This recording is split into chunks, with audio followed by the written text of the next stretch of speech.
Oh! Francesca Hong rallies with Ilhan Omar and Hassan Piker at Milwaukee. 1,822 comments in the Wisconsin subreddit. I bet this is the most commented post maybe of all time. The week. Unless there's like a Bernie Sanders rally or something. In a week? Wow, Mooten, real brave there. Well, I was going to say of all time, but I don't know. At least for the year, no? Recently. Oh, true, actually. Wait. Oh, no, hold on. We got to... Oh, no. Yeah, the ICE thing, actually. You're right. You can't sort by comments. Do I see another 1.8K? Oh, I bet it's a controversial thread, so it's not going to show up as much, but... What's going on in this thread? Mr. Foucault. Destiny Brigaders. They post anything that mentions Hassan, and a few dozen people log on to multiple accounts to lie about Hassan. I wonder where this guy posts. You're doxing him, really? You've got motorcycle kitties. Oh, r/Hassan Piker, r/Hassan Piker. These are posts, also not just comments. He's a rapper. Is he? From Chicago, Illinois. Oh. It says. Oh, well, no, he lives in Lansing, Michigan on the inside.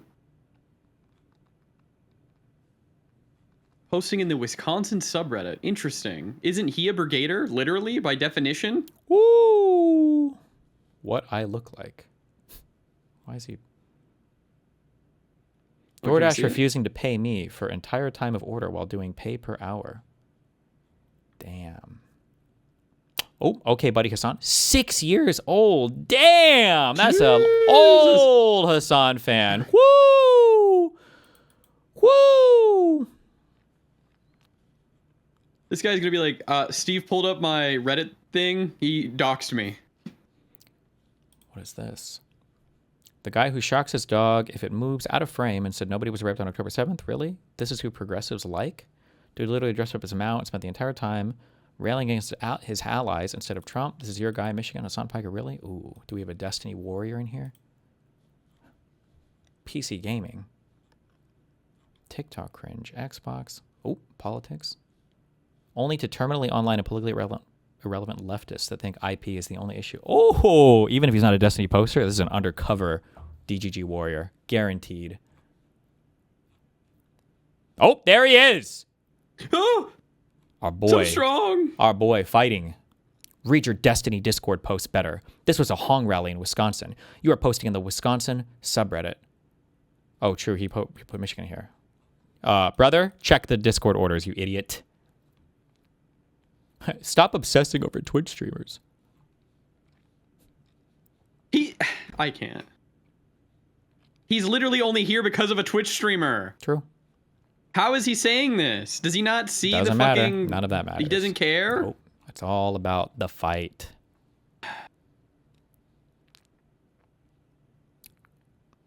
Hassan Piker is immediately disqualifying. True. You're right. She should be campaigning with pedophilic sex pest like Destiny instead. I'm sure that will do wonders for her campaign. From the river to the sea. Jesus Christ. Hassan bragged about going to Diddy parties, by the way, but sure. I'm not going to defend Destiny, but Hassan is arguably the only left-leaning political influence who is worse than him.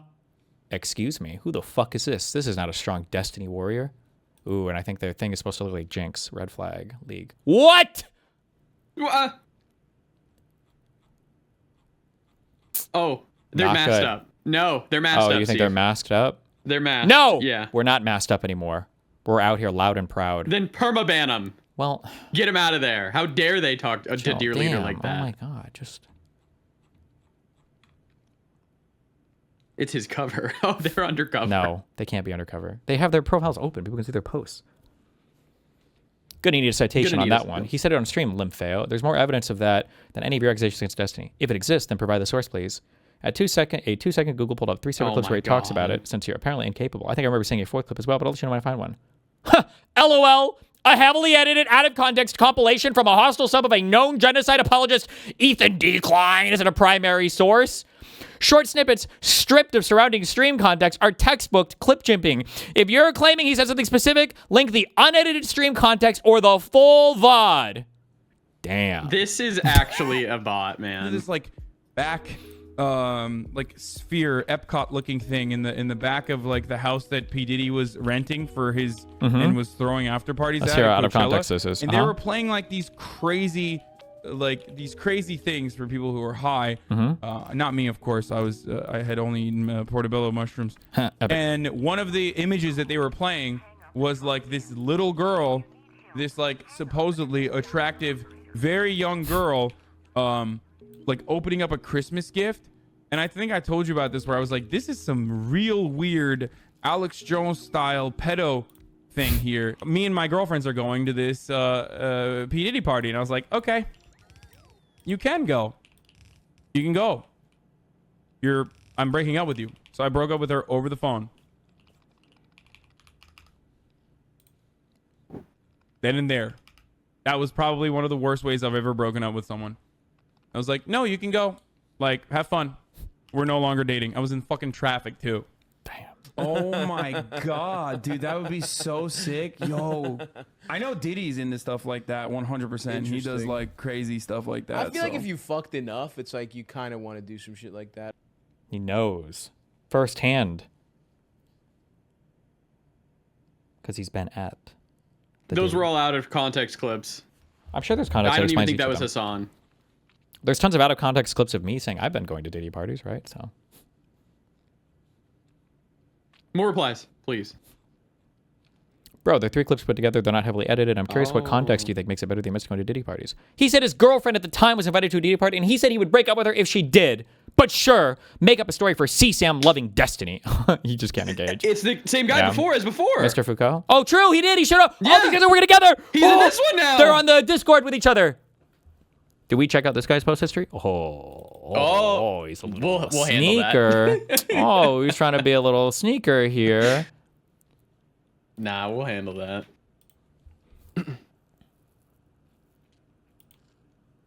Oh, we got a lore master. Oh my god. You're gonna have a bad day when Destiny's court case reaches its conclusion. Not sure how you're gonna cope. Which one? That pedo is involved in and losing more than one revenge porn case. If I recall, what? I'm in multiple court. I don't even know. What is the indication that he's losing? He's been very open about talking about the specifics of the case. Not really something you can do when losing. Or instead of blindly parroting stream copium, try taking 2 minutes to read actual federal court dockets. The Doe v. Bonnell case wasn't thrown out as frivolous like Pestini promised on stream. It survived straight into discovery. There was no motion to dismiss filed before discovery, okay? Where the federal judge literally took the trial off the calendar. Oh, this is like an AI. Oh, you're fighting with a bot. This is an AI response, by the way. I called it a bot earlier, by the way. Where the federal judge literally took the trial off the calendar specifically to address a motion for sanctions under Federal Rules of Procedure 37E2 for spoliation of evidence. When a federal judge halts proceedings because he's even got the M dash in here. When a federal judge halts proceedings because your side is accused of deleting or destroying evidence, you aren't winning. You're in deep procedural trouble. But sure, keep pretending that running your mouth on Kik carries more weight in front of a judge than actual federal filings. And he put it in italics and everything, and another M dash. This is absolutely a fucking AI response. Nice. Okay, bots are fighting here.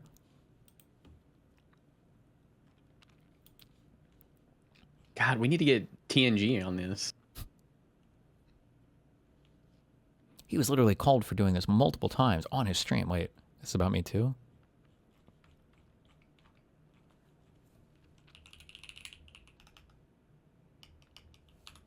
Wait, can we start like putting these names in like in your Obsidian or whatever, so like we can keep track of like the fucking crazies and which subreddits they're going to? Because I feel like we're not remembering how many times we see these people. I don't get why people keep hitching themselves to Hassan. Only Hassan's fans like Hassan. Everyone else, most of the left included, rightfully dislikes him. Why is this their guy? He raised like 50 grand last night for a candidate, and everyone who campaigned with him has at least won a primary. Is that even true? I don't think that's true. At the very least, I know the California mayor lady that didn't. Is not true. Yeah, not even. I don't think it's even close to true. Can you name anyone in a similar space even 10% as successful? Yes, Destiny LeMayo. The sex pest that got kicked out of the college dems of America, organizing his internet trolls to stalk and harass Hassan and anybody associated with them. Epstein is basically the liberal version of Nick Fuentes. Oh, it's From the River to the Sea again. Sure, liberal. Yep. Okay, hold on. Wait, was this guy a Hassan poster? What is YAPMS? What is this subreddit? Ethnically Zionist is an oxymoron. That's not what oxymoron means, but okay. No, okay.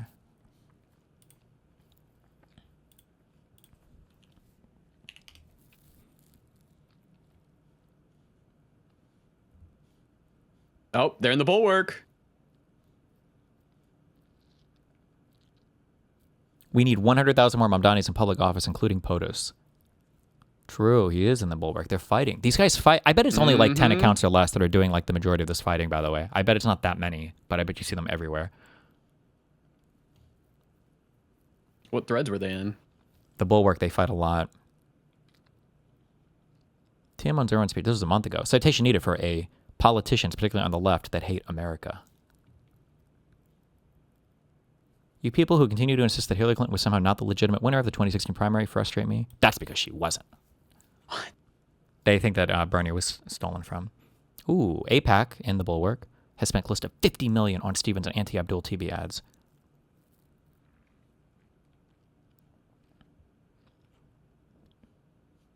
Damn.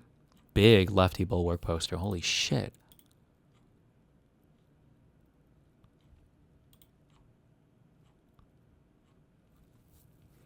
I noticed that when certain Reddit accounts discover anti-Hassan or pro-you posts, suddenly the upvote/downvote gets heavily tilted in favor of Hassan. Sure. I'm sure that they sound the sirens or whatever. Oh, he's fighting an LSF too? What a king. He is obsessed with Piker on a level that reaches depravity at this point.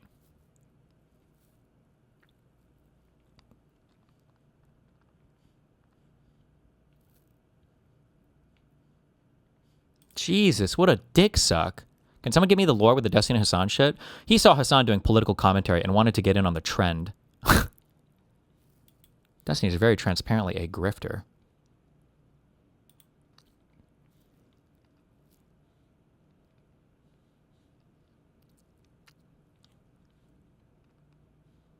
Probably something to do with the revenge porn cases that he's embroiled in. Damn. Does he post in any lefty subreddits, or is this like exclusively like a forward operating warrior? True. On the list, we should have like how they're like sectioned where up. they're at in the battlefield. Yeah. This guy lives in the field, man. How often is this person posting? Wait, you're only like 3 in and they're back. Oh yeah, he posts a lot. Oh wow. Okay, after and before. How old is this account? Oh, is this a new account? 2020. This guy's in no man's land fighting. No wait, sort. Ascending.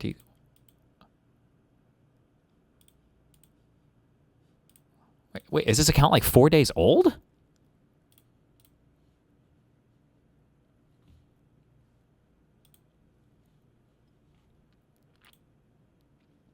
May 29th, 2026. It is. It's a brand new account.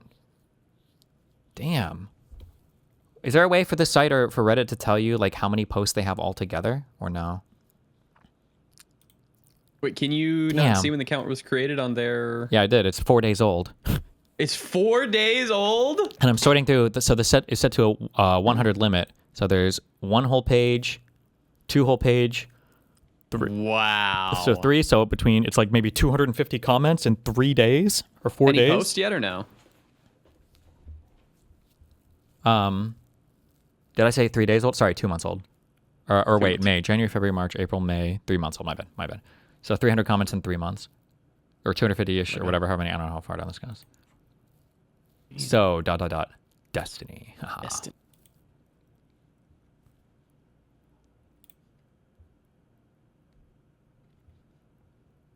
Just once again, I'm so for everything being tied to a social security number or whatever. Mm-hmm. I don't think you should just be able to make multiple fucking accounts and have gay ops going. I think it's like bots that are cross-firing each other. Oh, wait. The sex pest that got kicked out of the College Gyms of America organizing his internet trolls to stalking around. Nah, bro. I think it was the guy who self-admitted having sex with a 17-year-old child. Is that about me? Are we even at any... It's not even any reality at this point. Or was he the one watching an 8-year-old penis on some live stream? What's up? Hey, so I'm not home, but on the mobile app, you can click on somebody's profile, and it'll say contributions, and it'll tell you how many they've done. Even if they have their account hidden or I don't whatever? know if on the desk... Oh, with that, you'd have to use a third-party site, but Yeah, that's what I'm it looking sounds at. like they don't have their account hidden, right? I don't remember, but Oh, I'll check it out. well, yeah. If you look up these guys and they're not privated, again, I'm not sure on the desktop version because I'm not at my desk, but you can just pull them up on your phone and it'll say like Oh, it contributions, says it and right you there. can click on Contributions.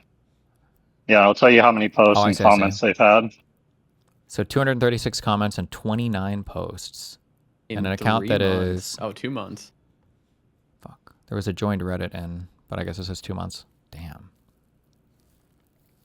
Yeah, so like my account's 5 years old. I have 15,000 comments and 217 posts. So, and like, it's not like the greatest of things to go off of, but yeah, you can look at how many they've done, especially on these newer accounts. My account is 13 years old. I have 763 comments and 85 posts. Loser. That's because nobody wants to hear you talk. Got it. Gotta get those numbers up, dude. But yeah, just wanted to say I'm that. not Have a good day. mentally ill, man. Have a good one. Be careful. Okay, this guy, this Task, or Sakas guy, or Sakax. Okay, 2015. That's an old account. All right. We need Reddit verified. That'd be good. Like verified to be a real person or just a True. regular name. That'd be sick.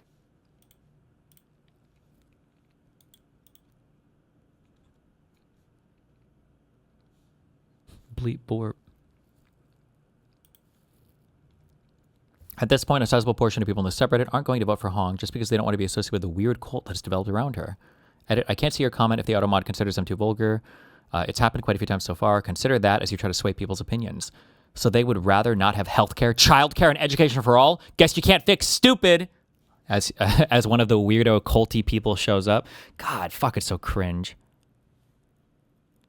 Destiny, the From the River to the Sea guy is an actual Brigader stock account, 1 month old and hyperactive in Bulwark, Pac-Man / similar subs, posting only pro DSA shit. Yeah, I mean, obviously, he's got that many comments, 2 months old, knows all my court case shit. I wonder if this guy... Damn, these poor subreddits being invaded. Oh, r/anti-capitalism poster. Nice. What?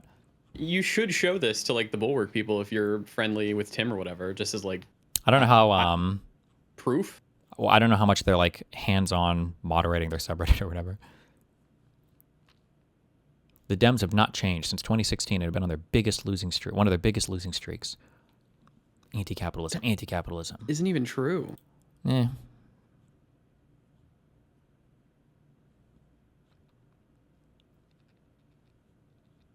Biden won. Yeah. He had the most turnout ever.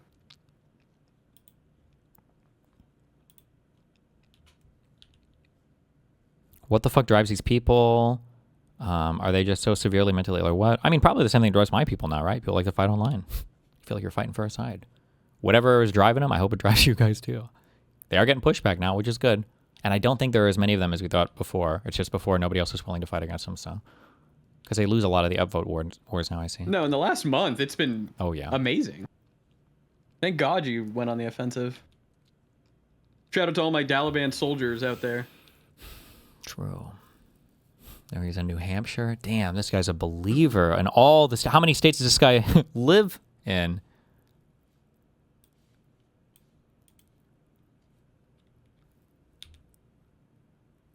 r/California. Is it illegal to do fake polls? What is a fake poll?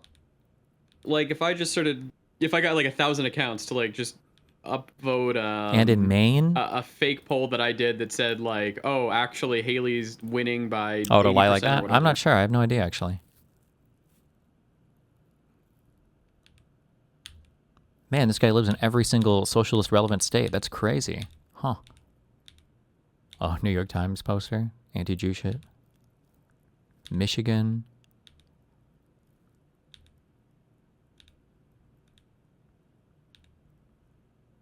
In New York. Wisconsin, Maine. Plano. Damn. What the fuck is even happening Oh, here? that is usually how they build fuck, what's it called? Karma? Karma is this is not safe for work, but let me show you this. Don't show it on stream. They go to NSFW subreddits and like post shit. Oh, was he? This guy? Yeah. At the very beginning, he was posting on tip of my penis. Oh, interesting. Oh shit! In full porn. And then immediately went to. And then immediately is posting on the Bulwark. Damn! Holy shit! He posted that same Sarah video 3 times, 4 times to the New York Times subreddit, to Live News, 24 Hours, to Depropagandize News, to r/Hassan Piker, r/Palestine, r/Track APAC, r/The Bulwark. Holy shit! They're warrior. I like the forward operating warriors that never go back to their home territory. They just like live amongst us all the time. They live in the front lines. Yeah, man. Like this guy right here. I don't know if this guy ever posts in like. I guess he posts on the anti-capitalist sub. Oh, he's a San Franciscan too. Okay. Damn. Imagine being in so many domestic like local subreddits. That's so fucking cringe. Holy shit. And these are like, these subreddits are ripe for grooming because they're small. Some of them are. Some of them are larger than others, but yeah, generally compared to like the politics sub or anything like that. Even like the largest state subreddit, I think if DGG wanted, like we could go take it over. If we were actively pushing the community to do it, yeah, for sure, yeah. But it would take more than a few dedicated posters, yeah.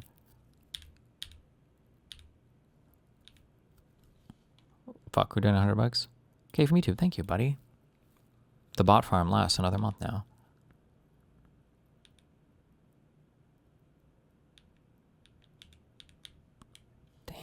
Okay, last page.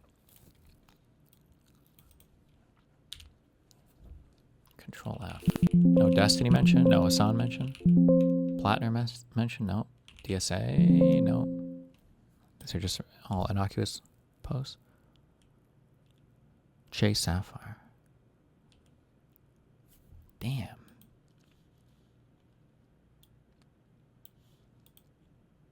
California again? Okay.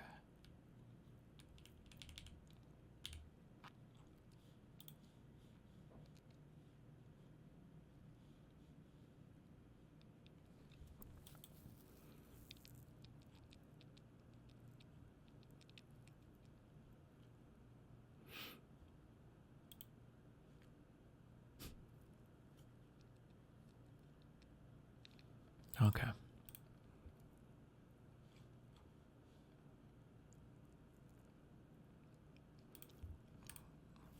Why was this linked? Sorry, moderates, they're a socialist now. It's a perspective people have. The DSA has more members than the Socialist Party of America did back around the Great Depression. The DSA also now has 6 chapters in Wisconsin, and at least one other one is being built right now. And that's just dues-paying members in one org. There are plenty of people who are not in an org, but who engage with and like these ideas online. I met 2 people while door knocking who first learned about Hong from the streamers y'all don't like here, Hassan and that other one. Is that supposed to be me or somebody else? Vosh, maybe?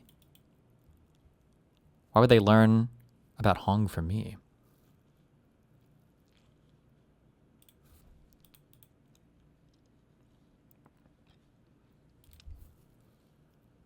Ooh, he's only active in Wisconsin and Milwaukee. This might be a real believer guy, or a real... Hold on. A real Wisconsinite. A real cheesehead. Oh, no, wait, I'm sorry. This is another account we were looking up. Oh, fuck. Was this guy, the Itchy Organization, was that the guy who was trying to get all the people to move in with him in New York? Holy shit, our king.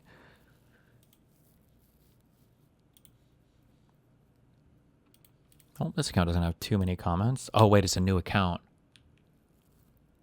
Oh, some of us are also socialists who also said, abolish the police in 2020. So that's why I've been door knocking for. I imagine for most voters, though, it's because the normal DNC leadership has pissed them off and alienated them so much. Really? For most voters do not know who the DNC is. Like, I don't even know, like, nobody fucking knows in the United States what any of these organizations do. They don't talk about them ever. Oh, full disclosure, I am a DSA member. Damn, when the fuck did this guy even make his account? Oh, it's 1 year old. But no posts anywhere?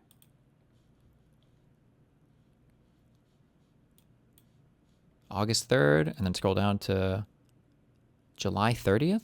This guy had no posts for a year, and then the account became activated. Activate. And then this is his first ever post. Nice. Holy shit. They be running ops out here, guys. God damn. Big operations.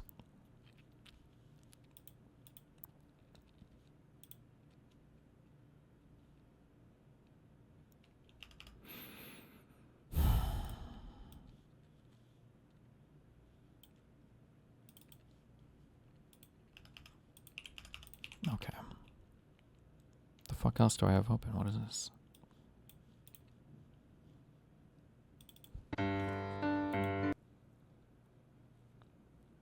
Oh no. We hate ground news now? Call this the bread internet theory? True. Hassan Slappa? What's this? Brought in Hassan Piker, you know, this, I guess, talented. What is this guy doing, bro? Hey, my man.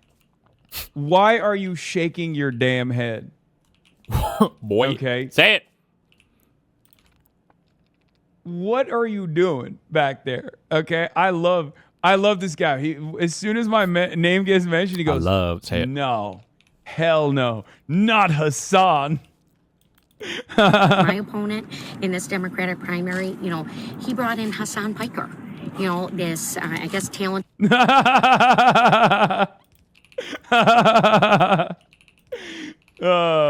He said, nah, Hassan.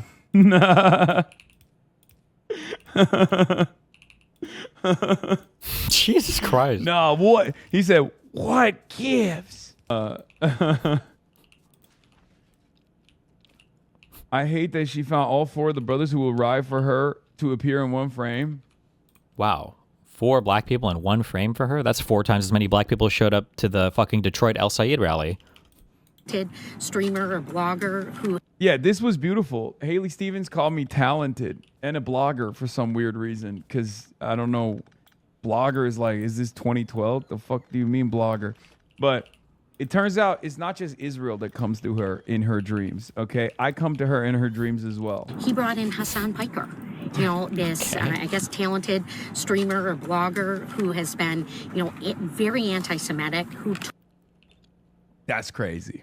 Not the I think you are not beating the anti-black allegations, brother. Brother, I am literally going to Detroit later today, okay? True. I'm going to the home of black people. Bro. I'm going to Detroit. It's literally black people capital. Hello? Do you think I don't speak regularly to the representative of black people? Someone please clip me that. That's a new dono sound for me. You'll see. It's all bullshit. That stuff is bullshit. Most of the Hassanabe heads that I saw in Hamtramck, there's hella black Hassanabe heads in Hamtramck, okay? They were stoked. They just, you know, don't happen to be at Haley Stevens' campaign stop. Hassan Piker does not care about black people. True.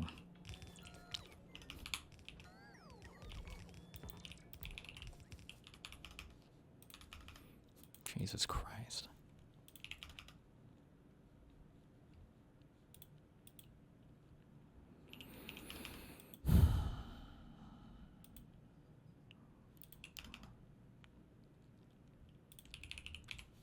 What is this? Want to date someone who looks good to a guy? You do want to date someone who looks good, but at the same. No, not really. Gosh, But- still got a little days in it. But I would say I'm gonna see all of Banned, you. by the way. Banned, by the way. Am I I gonna would get banned? say men do it Probably. less than women do. An attractiveness just because she has a good personality. Because they can actually have an intercourse. What? That's the most. What? Yeah. What are you saying? So you're saying that No. you want to crack, bro? That's it. That's What? what you're saying. They just want to crack. I'm just saying, men will overlook everything if for a chance to hit. What? That's like the most man thing ever. Yeah, that is true. You they can wanna be crack, missing a literally. leg, and honestly, you'll still But crack. she honestly. said A lot dating, of dudes bro, would. for them, not like them getting cracked. Like Literally, the them being average children, men, you could like, say that this woman will ruin your life and will steal your car, and they would actually still go for it. Wait, hold on. Bro, speaking from experience, by the way. I mean, if they're bad, then they're I don't know why I said that. for I wasn't said that. I They don't know why I got said his that. ass. Bro, he's speaking from literal experience right now. Bro, get that it's true. McLaren But- back. I'm here. Get that McLaren back, X.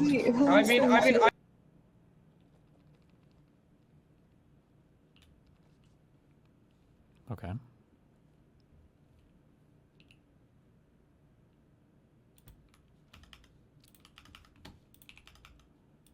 Oh, another Mac Miller audio clip. I'm sorry, Max Miller. Max Miller. Never was done to hurt you, and you know that. You are weaponizing Okay, wait, hold on, this. pause. What? Does he look kind of like that Tim guy, Tim and Eric? Yes, I think so. Yeah. What do you want, Kafka? Hey, just real quick. I've been out in the trenches on the whole discussion around the vote blue no matter who stuff. Can I ask you about this? I think I'm not sure I understand one aspect of it. I feel like for me, vote blue no matter who is kind of a thing that you would say to someone who's like, oh, I'm going to go vote. I'm not sure who to vote for. And you'd say, oh, yeah, just vote blue no matter who. You're probably going to be okay. But like, to me, it seems like it's trying to push vote blue no matter who is kind of a thing. In all cases, it's kind of like dumbing down shit where it's like, why don't we just like understand the people we're voting for and vote for the people that we like or dislike, right? Am I being too like pedantic here? I think when we were originally talking about this, I thought it came up in the context of like, would you support this person or this person? Like you can just like down ballot vote blue if you want. But I think it was like a call to action for people that were like, I don't know if this is the candidate that I want, and I don't know how I feel about this person. It was like a vote blue no matter who. I think it was in that context, yeah. I mean, yeah, it can be down ballot voting, but... Well, because it's like, I feel like whenever I'm hearing people like say it to me as far as like, I feel like, oh, well, I didn't vote blue no matter who because Joe Biden supported a genocide. And it's like, all right, I'm not going to argue the points with you right now. But if you think someone's supporting a genocide, I think that's a good reason to not vote blue no matter who. But by the same token, if I think someone is destroying the Democratic Party from the inside out, I think it's fine not to vote blue. Yeah, but the issue, like, it just seems like the thing you run into, as soon as you useless. say that, they're going to start screaming random hypotheticals at you, and that's it. But I think the big issue is there's like a revealed preference thing going on, and I don't think that the people either believe that they're going to do that, they don't think that they're actually going to try to destroy the Democratic Party, or they don't think that socialism is that bad, and they also just think that it's just like kind of like more healthcare and education or something. So that's, yeah. Well, like I think Mooten did a good job in his discussion with Pisco, where like I feel like Pisco was trying to put him into this kind of like, well, here's your two options, and here's what like you have to go down these like decision trees, and it's like, well, I'm just gonna like have a specific analysis of who I'm going to vote for, and it might come across as vote blue no matter who, but in reality, it's here's my motivations. I don't he was saying the entire time, I don't care if the person's blue, I care about not giving MAGA more Supreme Court seats. That's my goal here. Sure. And and at the same time though, and like Mooten, correct me if I'm wrong, but like if you looked into the Hong person and you're like, oh, actually this person does seem horrible and is as bad, if not worse, than giving up the Senate or something. So yes, I would, right? Like you have positions that are able to be challenged and then possibly right. And so it's like, I don't know. It just feels weird to me. That's to stupid. Like, no. Only moderate Dems have to earn your vote. If they're socialist candidates, then automatically you have to give them the vote to beat MAGA or something. So earn your vote. That's the only things that we say to get people to not vote for Democrats. Nice try though, clown. Yeah, dumb of me. I know, very stupid of me. But okay, well, and then like as far as kind of, I keep running into this thing where people are like, oh well, DSA people and socialists, they've just got all these policies that Democrats keep like.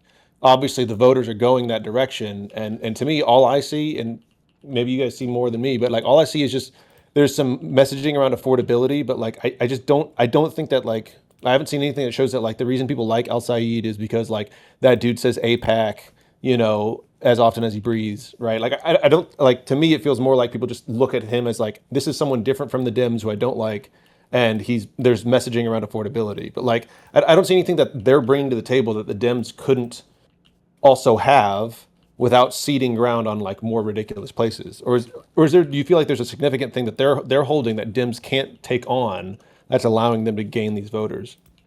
It seems to be an obsession with like the AIPAC stuff in Israel is all I can see. But but do you think that like the AIPAC stuff in Israel? Do you think that is like materially like helping Al Saeed win in his state, or do you think it's like people just hate the Dems and they think that socialists are going to give them more of an affordability thing? I don't know. I wouldn't doubt that a lot of the voter stuff right now is being driven by just a general sense of apathy about the Democratic Party, that people feel like the Democratic Party is not fighting hard enough or doing enough. Like it could be that a decent amount of stuff is driven by that. Okay. because like I feel like I'm getting caught in these conversations where people are like, oh well, see, we've got the correct position on Israel, and that's why people are voting for us. And it's like, I just have in my personal life, like talking to people and things like that, like people that have like talked about maybe voting further left and things like that. I've just never, I really haven't heard very many people talk about how like they're super upset about Israel. It's usually like these guys talked about getting Medicare for all, and that's what I really like, or you know, shit like that, or like, yeah, I can't wait till he texts rich people, right? Sure. Like it's kind of yeah. My guess is like, it's going to be mainly like economic anxieties and feeling like the Democratic Party isn't doing enough is going to be my guess on most of these things. Okay. Okay, I just make sure I wasn't like missing that or being gaslit or whatever. But yeah, okay, just thanks, guys. I appreciate it. Be careful. Yeah. Bye. Fuck that guy.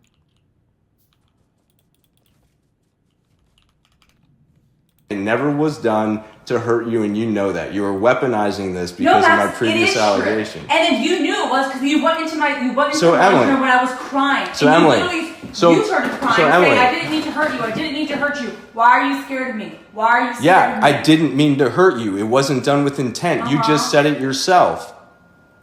You literally just said it yourself. It wasn't done to hurt you. And I told you before that not to come over to me and start screwing around with me. I wasn't trying to screw around with you. Emily, I was trying to give you a hug. You're taking a playful incident and making something nefarious. It's not playful. When you have hot water. Emily, going out of the faucet, it does not get to a temperature of boiling water. It does not. Put it on when you get home, Max, and see if you can get it. I did it, and I tested it, and I had our attorneys test it because I figured that this is what you were going to come at me with. It's literally at you. But literally, it's like standing under a hot shower, and we already have someone to go ahead and combat this if this is what you're going to do. What the fuck is it? What happened? Were they fighting, or did he? It sounds like they were fighting, and he like sprayed her with like hot water. Okay. I can't tell if this was like a playful thing or if it was like a fighting thing. Because then she's like, I was going to give you a hug. And then because it seemed like you were upset. I don't know. Okay. Was he at the sink and he just grabbed the sprayer thing and then he must have been doing the dishes, I guess. I don't know. Okay. He's an abusive man. He's a Republican. I don't know what's going on over there. These damn Republicans, they can't stop abusing women.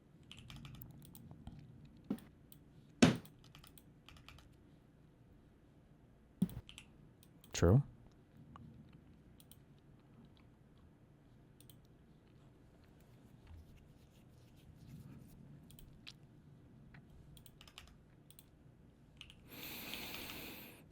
What is this? It's physically impossible to watch this video without saying, get the fuck out of here when you get to the end.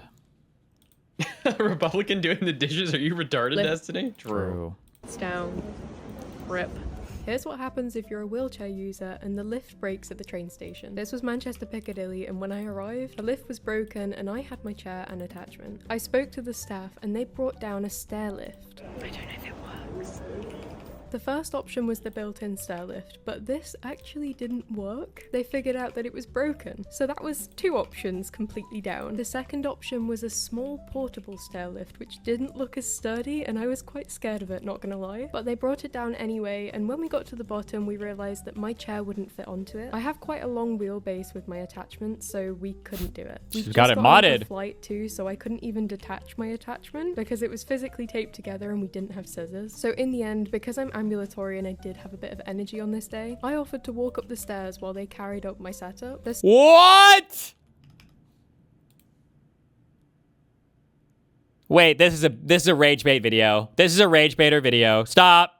My attachment because it was physically taped together and we didn't have scissors. So in the end, because I'm ambulatory and I did have a bit of energy on this day, I offered to walk up the stairs while they carried up my setup. The staff were really helpful in this case, but I'm not sure how it would have been fixed if I couldn't walk up the stairs. Travel is really unpredictable anyway, but if you add in being a wheelchair user, you never quite know what's going to happen or how to get to your destination. So traveling with a disability is a roller coaster.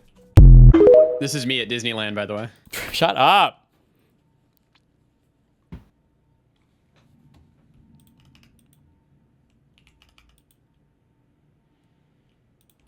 President Trump pulls out some Tic Tacs and shows them to JD Vance. The fuck? God damn! Look at that, 210 pounds. That's a big boy. Oh my God.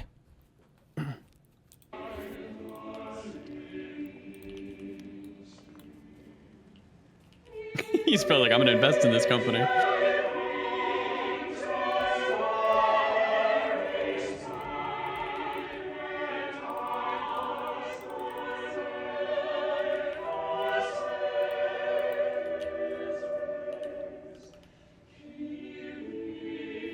We're gonna be having one of these in like a few days for Mitch McConnell.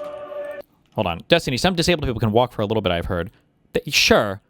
But if you can, first of all, there's a difference between being able to walk for a little bit because you're kind of disabled, but like it's easy to be in a wheelchair versus like I can walk up fucking 2 flights of stairs. And then also, if you can walk for a little bit, why the fuck would you do all this rigmarole to get people around you to try to find alternate ways to artificially get you to the top of the platform? If you could just get up and walk the whole time. What?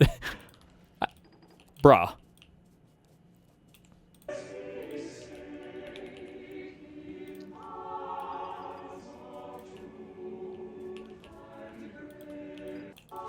Damn, those must have been some crazy Tic Tacs. He's probably like, this is the size of your penis, JD. Destiny, she can't carry the wheelchair, genius. Oh, so when she got to the top of the stairs, she left it? That wheelchair's gone. She's walking for the rest of her life?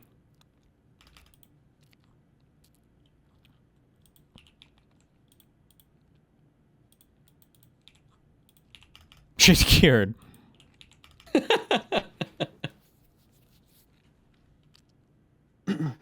Did you see the Midgar Lego set I sent you?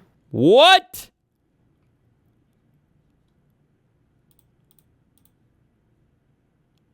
What? That looks like fucking ass. That can't pop. Well, That's not real. It's not an actual Lego set. They had to like make it themselves. Jesus Christ. Oh my god. Don't link me that dog shit ever again. Oh my god.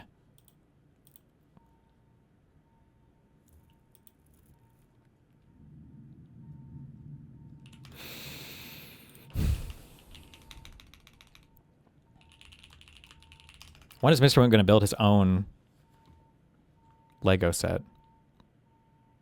Like make your own build. Your own build. Like your own build. Oh, I'm not. That's not me. Oh my god. I don't do that shit. Bruh.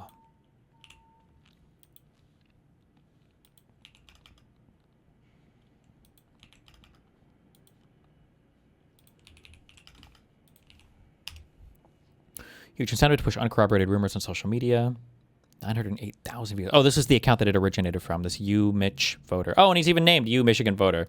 Bruh, these people, dude. It's MAGA copied. Every single thing I said has come true. It is MAGA copied. 93,000 views. 26 elections and college football co-founder. 100,000 followers.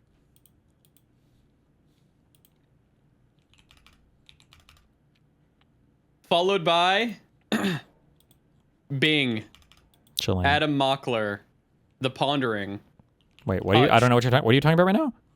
The University of Michigan voter dude. Oh. The dude that you're talking about right now who originated it, you said. Not good. Tim Miller.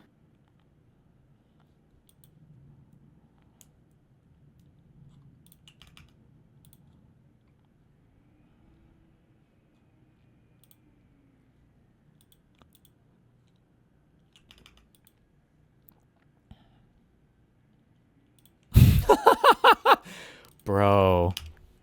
They jumped ship on that woke shit so fast. Oh my god. Your party is grappling with accusations of anti-Semitism from statements from candidates. What is your message to American Jewish voters about what they can expect from your party? First, I'll tell you while Abdul is winning. He's winning because he's for free health care for Americans and Medicare for all. He's winning because he doesn't believe in money in politics and these super PACs that are spending millions of dollars. And he's winning because he thinks that billionaires in places like my district should be paying fair tax, just like teachers and nurses pay. Your party... King. Well, he might have went on to answer it after. I am curious, is there like an easy way to see, or is there a website? This is your homework for tomorrow, or tonight, I guess. Find out how much money like LSAID is raised in state versus out of state. I am curious. I'm curious if that's even tracked. Well, no, it's tracked because all the donations are public, or they will be once they're reported. And then I guess you can do the database afterwards. But I wonder if there's an easy way to see that right now. We'll get on it. This Trump clip from the funeral is so good. Yeah.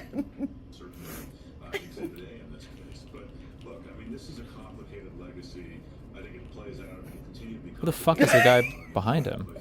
Is this AI or is this? Yeah. Look, I mean, this is a complicated legacy. I think it plays out. This. Bruh. Oh my god. Janet Mills raised more in Maine than Plattner. The vast majority of his money was from out of state. He swamped her with out of state money. Based.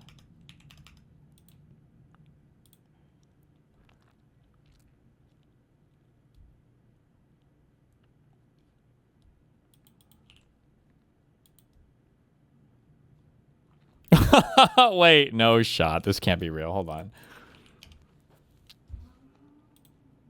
Oh, it's funny. This isn't a joke. Violence against women isn't funny. Excuse me, child. Jokes where you kill your partner on National Girlfriend's Day aren't funny. Hey, Midas Touch, discipline ya boy. I left this alone for 13 hours, hoping it would be taken care of because everyone deserves a chance to apologize and remove a shitty post. Time's up, chump. Hey, Adam, meet my sister, Kara. She was 19 when she was killed by the man who loved her. Our father was not the intended target, but he was collateral damage. That baby was left in the backseat unharmed, but covered in, well, you know, until discovered by paramedics. Happy Girlfriend Day.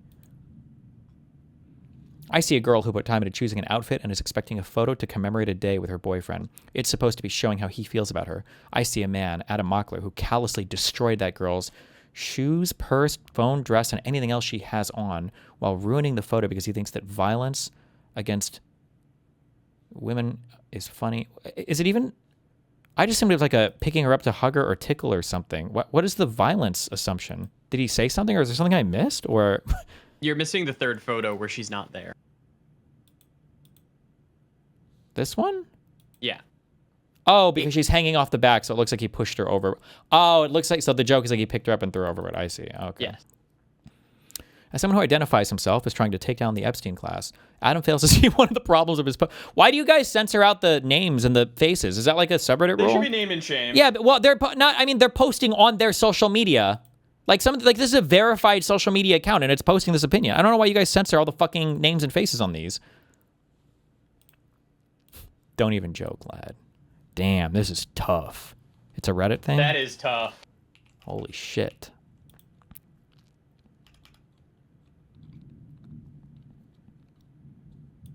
We've been told to. Reddit rule. Like Reddit's rule or our subreddit rule? I don't know. Everybody was doing great. Everybody wants help from our country. You said the anti-weapon. I'm with ABC News. You said the BBC? ABC. Oh, ABC. That's worse. You said the I like BBC anti-weaponization. better than ABC. Actually. Go ahead. The anti-weaponization. Doing great. Everybody wants help from our country. I know what you are. There's no rational basis for liberals to presently fear DSA more than MAGA. Tom Tiffany ain't Mitt Romney, and Wisconsin ain't small potatoes. Respectfully, your fear about an unlikely outcome that's perfectly avoidable without electing MAGA is driving you to insanity. Again, I know this is a hot take now. I mean, quote me. I've been right. My predictions have generally been pretty good on this, but quote me for the next 2 years, I guess. We'll see if I'm wrong. MAGA is like, they won. The presidency is over. Trump doesn't do anything with fucking Congress anyway. I don't think that us having a majority in Congress is going to be able to do that much to stop him or slow down anything because no judge wants to hold anybody in contempt when they don't fucking treat the court process with respect. So, this idea that we're, locked in this existential fight with MAGA is not true. MAGA is, Trump is gone. He's gone after this term. The focus has to be on what comes next, whether it's the Vance shit or the Rubio shit or what. But, the idea that, no, existential threat, MAGA. Trump is going to serve out his term. Nothing we can do is going to change that. They don't give a fuck about Congress anyway. He hasn't done fuck all with his Congress. I don't know what we think is, the MAGA existential threat. The most important thing right now is the Senate so that we don't get new Supreme Court justices. That's Trump. true. Yeah. That's it.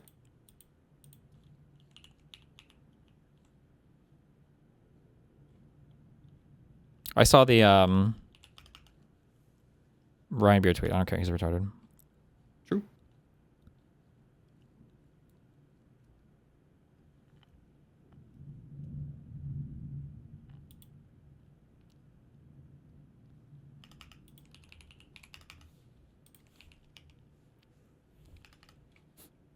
Jesus fucking Christ. I hope this has all been astroturfing and botting the last few weeks. But in case there are genuinely low information retards who have fallen for the latest Steve Bannon grift, there will never be a situation where the Republicans are the lesser of two evils. They have literally built concentration camps and are sending death squads filled with illiterate rapist thugs to randomly kill Americans. If you're not voting for the... Listen, true. Yeah, and that's horrible, and it happened. And it'll continue to happen until the end of the term. Like that, we lost this fight. This fight is over. All this rage that you have here, tell your fellow friends to point it towards the leftists. They should have had this leading up to the election. Like, I don't know what you're getting mad about now. We have Trump. There's going to be some number of American citizens killed, countries toppled, whatever the fuck else. This is called the consequences for an election. You cannot undo that. There is nothing that you can do to take back the 2024 election. Retarded fuck Americans need to learn that when you elect people, there are consequences. And this is the consequence. Now you're living through them. You can never undo them. Those people will never be brought back. The funding for ICE and all the wasted money will never be undone. Iran's, whatever the fuck is going to happen with them will never be undone. Venezuela, all this shit is done. It's done.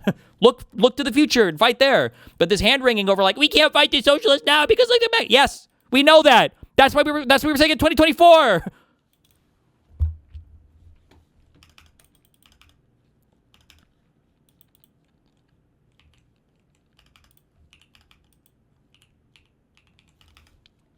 Okay, time to learn why ground news is evil, apparently.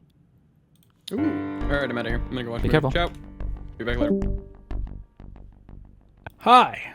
Do you have a problem with getting your news from only one side of the political spectrum? Are you being fed a never-ending doom scroll of media that only serves to reinforce your existing biases and may even push you into more extreme views? Well, have I got a solution for you? That's right, it's my sponsor. Not actually my sponsor. Ground News!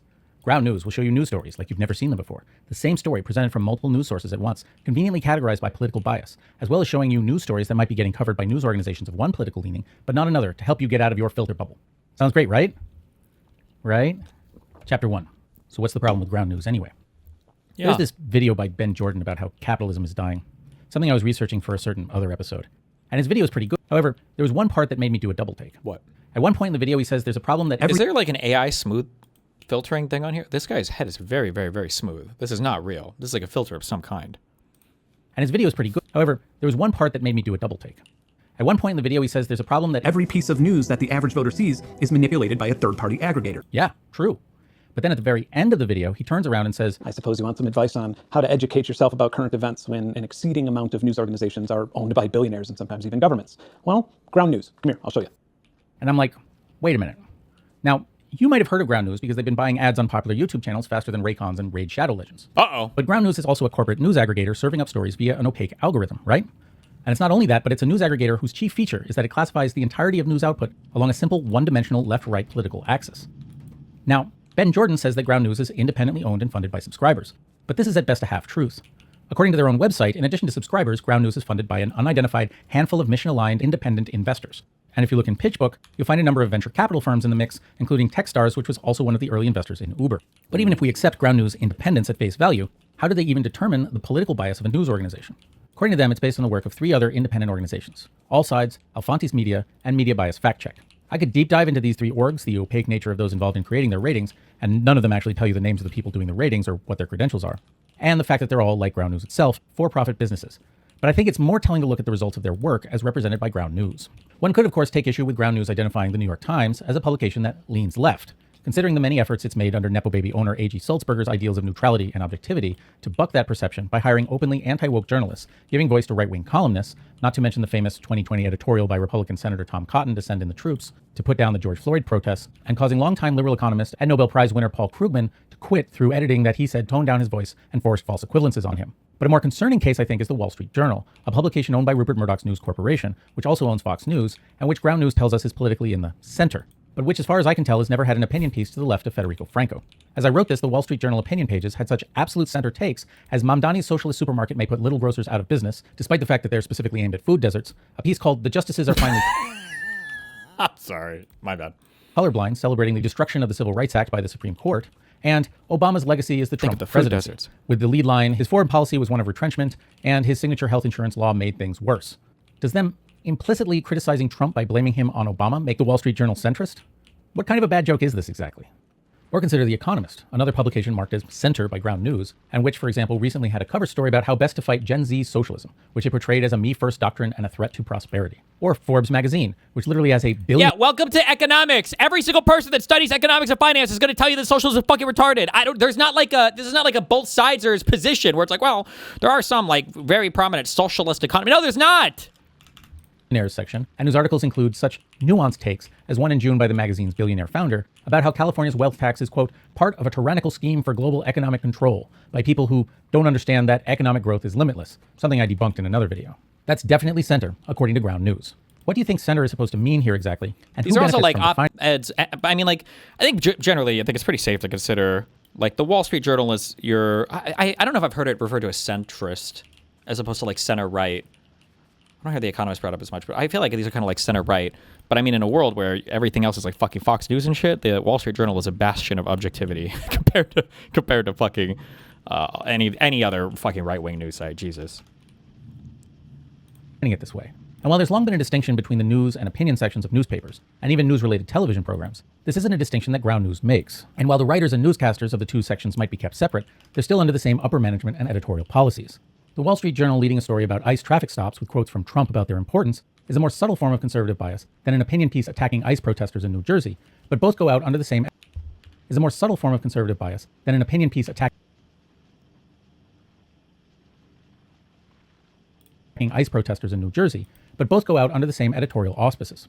In fact, it sure seems like the Times feels compelled to respond to constant allegations of liberalism by self-consciously giving voice to the right, while papers like the Wall Street Journal don't bother with any such thing for the left, which creates a media environment designed to lurch steadily rightward. It's worth noting that the notion that mainstream news organizations like the Times, ABC News, or CNN are liberal media was once highly controversial. In the 90s, for example, longtime ABC News anchor Sam Donaldson remarked that for some reason, like, liberals have to do like objective like reporting or objectively fact-based reporting, and then so like anything that's like tries to be objectively true is considered fucking liberal, and then Fox News just gets a fucking free pass to be as loony crazy as possible is so wildly fucking stupid to me. Oh my God. People on the right say we're too liberal, and people on the left say we're in league with the status quo, which means we're right where we should be, right in the middle. At that time, the idea that mainstream news was liberal was an accusation from the right, but that didn't mean it was accepted by the public at large, much less the newscasters themselves. Indeed, the nonpartisan nature of the news was not only believed in by those reporting it, but was and remains something actively enforced by mainstream news outlets and journalism schools. Even opinion writers, who are obviously permitted to have political opinions, are not supposed to have political affiliations or be political activists. Consider that in 2017, good luck seeing journalist on the Louis Republican Raven side. Wallace was fired from his job on the American public media radio show Marketplace because of a post on his private blog averring that objectivity in journalism was dead. While firing him, his boss, veteran journalist Deborah Clark, told him a story about how she'd been scolded by a journalism professor at university for protesting apartheid in South Africa. A journalist should be so dedicated to appearing unbiased that they can't even be seen protesting something as horrific as apartheid. Which isn't to say that mainstream media actually is or was unbiased and neutral. As I'll explore, there's all sorts of ways bias appears in news reports. But this stance of ostensible neutrality has long been used as a lever by a conservative media that seeks to portray anything to the left of far-right reaction as liberal, and then to frame media bias strictly in terms of a simple left-right political axis, such that the neutral mainstream is forced to present both reality and far-right reaction in terms of equal weight, with facts themselves becoming mere ammunition in an ongoing culture war. True. And this one's contentious framing gets presented as established fact by Ground News, or worse, served up by AI as fact based on information scraped from Ground News or its sources to a credulous public. Okay. Actually, listening to the way that he's framing this here, maybe I don't disagree with what he said earlier as much, but I don't think that, I don't know if this is as much of an issue with Ground News so much as it's a broader issue of what he said earlier, that in our culture, it used to be that people like the New York Times and the Washington Post, they saw themselves as objective reporters, but because conservatives can't fucking live in reality, they created their own little fucking media outlets, and then they called the objective reporting outlets the ones that try to do objective reporting, and they really do, and you can tell because of how much they fucking shit on liberals and everything. They try to do objective reporting. That all got called like the liberal, the libcuck media. So now you're in a world where you still have, you know, the Washington Post and the New York Times and CNN and MS Now and NBC. They try to be like objective and fact-based, but they're considered like the left. And then Fox News and OANN, these are and Newsmax and every other right-wing talk show, radio host, everybody else will literally deep throat the administration as hard as possible. And it's like, okay, well, the truth must be in the middle between the two. We have the right and the left. It's so fucking annoying. It begins, however, not with Ground News or even with the well-funded right-wing assault on the mainstream media, but rather with the whole notion of journalistic independence itself. And particularly with the redoubling of open efforts by the Epstein class to gobble up media for its own purposes, it's worth taking a look at how we got here and what this all actually means. And I promise by the end, I'll give you a better way to understand bias in media and where I think you should get your news. But first, I'll take a moment to tell you about my actual sponsor, my Patreon, at patreon.com/Eric Rosenfield, where you can get early ad-free episodes, exclusive author's notes, and more for only $1. And please do consider supporting me because I'm definitely not getting that sweet Ground News money now. Also, I now have a public Discord server you can check out, link in the description, and don't forget to like and subscribe. Chapter 2, The Birth of the News. Broadsheets of various kinds go back essentially to the beginning of the printing press, but it was in the United States in the 1830s that a number of things collided to create what we would commonly recognize today as the news. Newspapers existed before this point, true, but they'd essentially fallen into two categories. Businessmen's journals, carrying things like what ships had come and gone from a given city, stock prices, sales and availability of various assets, and so on, with little in the way of major current events that weren't directly related to business. Or papers published by political parties or political candidates to explicitly advance their views and agenda, essentially acting as a form of propaganda. And these papers were relatively expensive at 6 cents each, reflecting the fact that they primarily targeted an educated elite audience. Indeed, at the creation of the United States, only white male property owners could vote, so there wasn't really a point in aiming political content at people who didn't have much money. However, with the beginnings of industrialism and the commercial boom in the US following the end of the War of 1812, there emerged a new urban population, and with them a new populism that kicked against the elite order of the day and expanded voting rights to non-property owning white men. Into this environment was birthed the penny press, cheap papers that overtly targeted the working class. Funded primarily by advertising rather than political parties, these papers often proudly proclaimed their political independence and nonpartisanship. In practice, this didn't mean the facts first objectivism that would come later. News stories in these papers were often highly sensationalized, and the authors happy to interject personal opinions. It only meant they weren't beholden to particular parties. And indeed, this independence allowed them to publish things that never would have been permitted by the party presses at the time. African Americans, for example, could start their own papers and speak for themselves, as physician Martin Delany and former slave-turned-orator and journalist Frederick Douglass did with their paper, The North Star, beginning in 1847. It was there Douglass published his famous 5th of July speech, in which he wrote, "What to the American slave is your 4th of July? I answer, a day that reveals to him more than all other days in the year the gross injustice and cruelty to which he is the constant victim. There is not a nation on earth guilty of practices more shocking and bloody than are the people of these United States at this very hour." Because of its independence, the penny press could say things no major political party of the time would have dared, with voices no political party at the time would have empowered. Likewise, between 1852 and 1862, articles by Karl Marx himself were regularly published in the New York Tribune, including his extensive thoughts on the American Civil War as it began, in which he ridiculed the Confederate cause as a fight for the liberty of enslaving other people, and while supporting the North, also portrayed it as fundamentally a struggle between rival social systems. Thus, while the Tribune at the time prided itself on its independence and nonpartisanship, that didn't mean it had any pretense of neutrality. The notion that the news should not only be independent but neutral or balanced developed slowly, aided ironically by the rise of the ultra-sensationalist yellow journalism of the New York World and the New York Herald in the late 19th century, which caused the remaining papers to try and further define themselves in contrast as impartially reporting the facts. It was also in this period that the separation of the news and opinion sections of newspapers began, as well as the creation of the so-called inverted pyramid structure of news stories, where instead of reporting events in chronological order, facts would be stated in the order of importance so that the reader could grasp the critical things right away. This inverted pyramid, though, inadvertently gave the journalist more opportunity to effectively bias the story than the chronological versions of events that had come before, because the journalist has to decide which facts are the most important and can omit facts without disrupting the narrative flow. Further, the appearance of objectivity can help portray false narratives as factual, particularly when the journalist accepts reports from those in authority at face value. Perhaps no better example of this is the case of how the endless lynching of African Americans in the American South was reported by the mainstream press in the late 19th and early 20th centuries. In middle school/high school, did your English and or history teachers ever reinforce what media bias was and how to spot it? I feel like only some of my teachers would ever go over that stuff. Maybe a little bit in my psych class. And then maybe we would like talk generally about like research. But this goes back to one of the things I complained about before, in that I feel like if teachers aren't willing to be political, like use political examples, you're really not learning anything. Like the big issue with misinformation, it's not in my opinion, the big issue, the only issue maybe even with misinformation has to do with understanding how your perspective impacts the way that you see stuff and read stuff. Like if you're reading and you're trying to find something that agrees with you, you're trying to justify some bullshit, you will find anything. Like you understand the bias implicitly because you exercise it continuously and constantly when you're trying to find stuff to agree with you. When you're trying to make an argument to your mom why it would be a good idea for you to stay awake until 9 o'clock, or why video games aren't violent, or why you should have a PSP because your friends, like whatever. You can find whatever arguments and debate however you want. And then what you're trying to find on the opposite, you can do the same thing.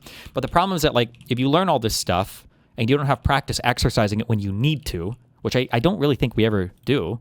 We don't really ever practice exercising, or at least I didn't in a school.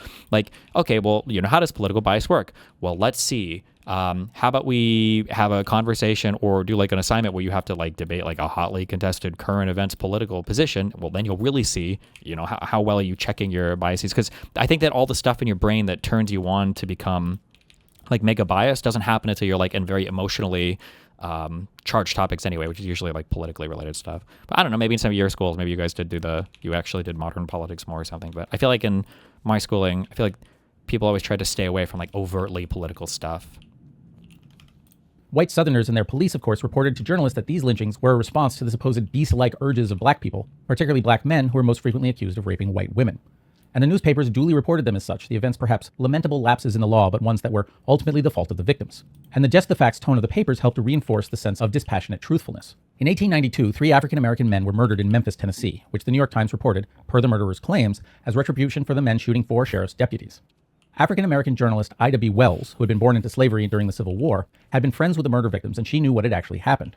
As she reported in her paper, The Free Speech, what the 3 men had actually been guilty of was opening up a grocery store that competed with a white-owned store in a predominantly black area. Whites had fired into the store, and the men working there had fired back, wounding 3, the supposed deputies of the Times report.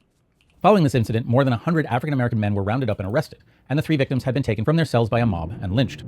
Their grocery store, meanwhile, was looted and destroyed. And as Wells investigated more lynchings, she discovered time and again that the accusations against those lynched had no merit. Charges of rape were often made after the lynchings had become public, and when there had actually been relations between black men and white women, they were inevitably consensual.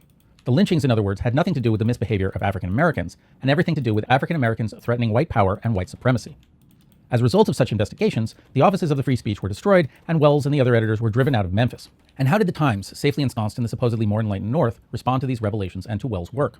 In an editorial in 1894, the paper opined that rape was, quote, a crime to which Negroes are particularly prone, and suggested that the solution to lynching should be to make rape a capital offense again and speed up the judicial process to make lynching less appealing. As for Wells, she was termed a slanderous and nasty-minded mulatress who does not scruple to represent the victims of black brutes in the South as willing victims. Thus, it's clear that just reporting the so-called facts does not actually mean reporting truth, and indeed can often obscure it.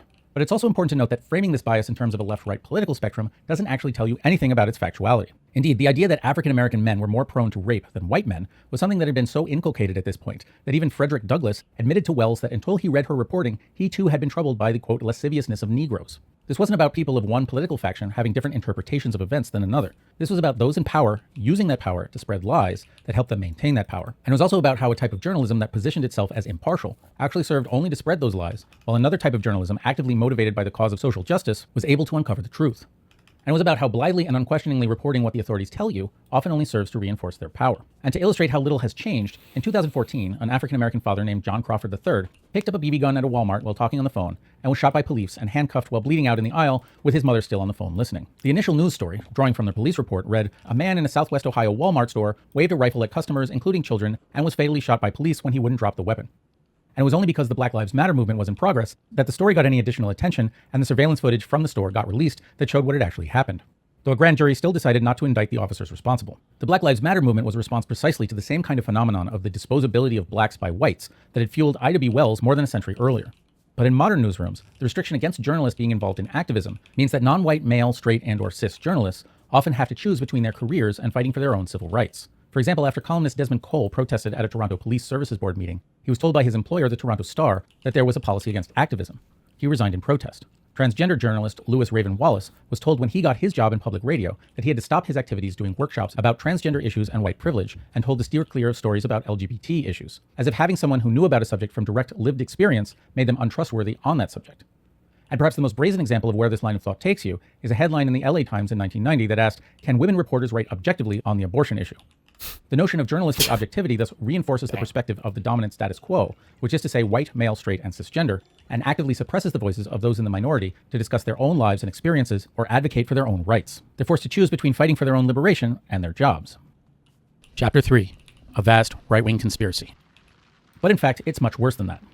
It was in the early 20th century, with the rise of the professionalism of journalists, including the creation of dedicated journalism schools, and influenced by the professionalism of science and its ideal of the dispassionate researcher, that objectivity in news media cemented its dominance of the form.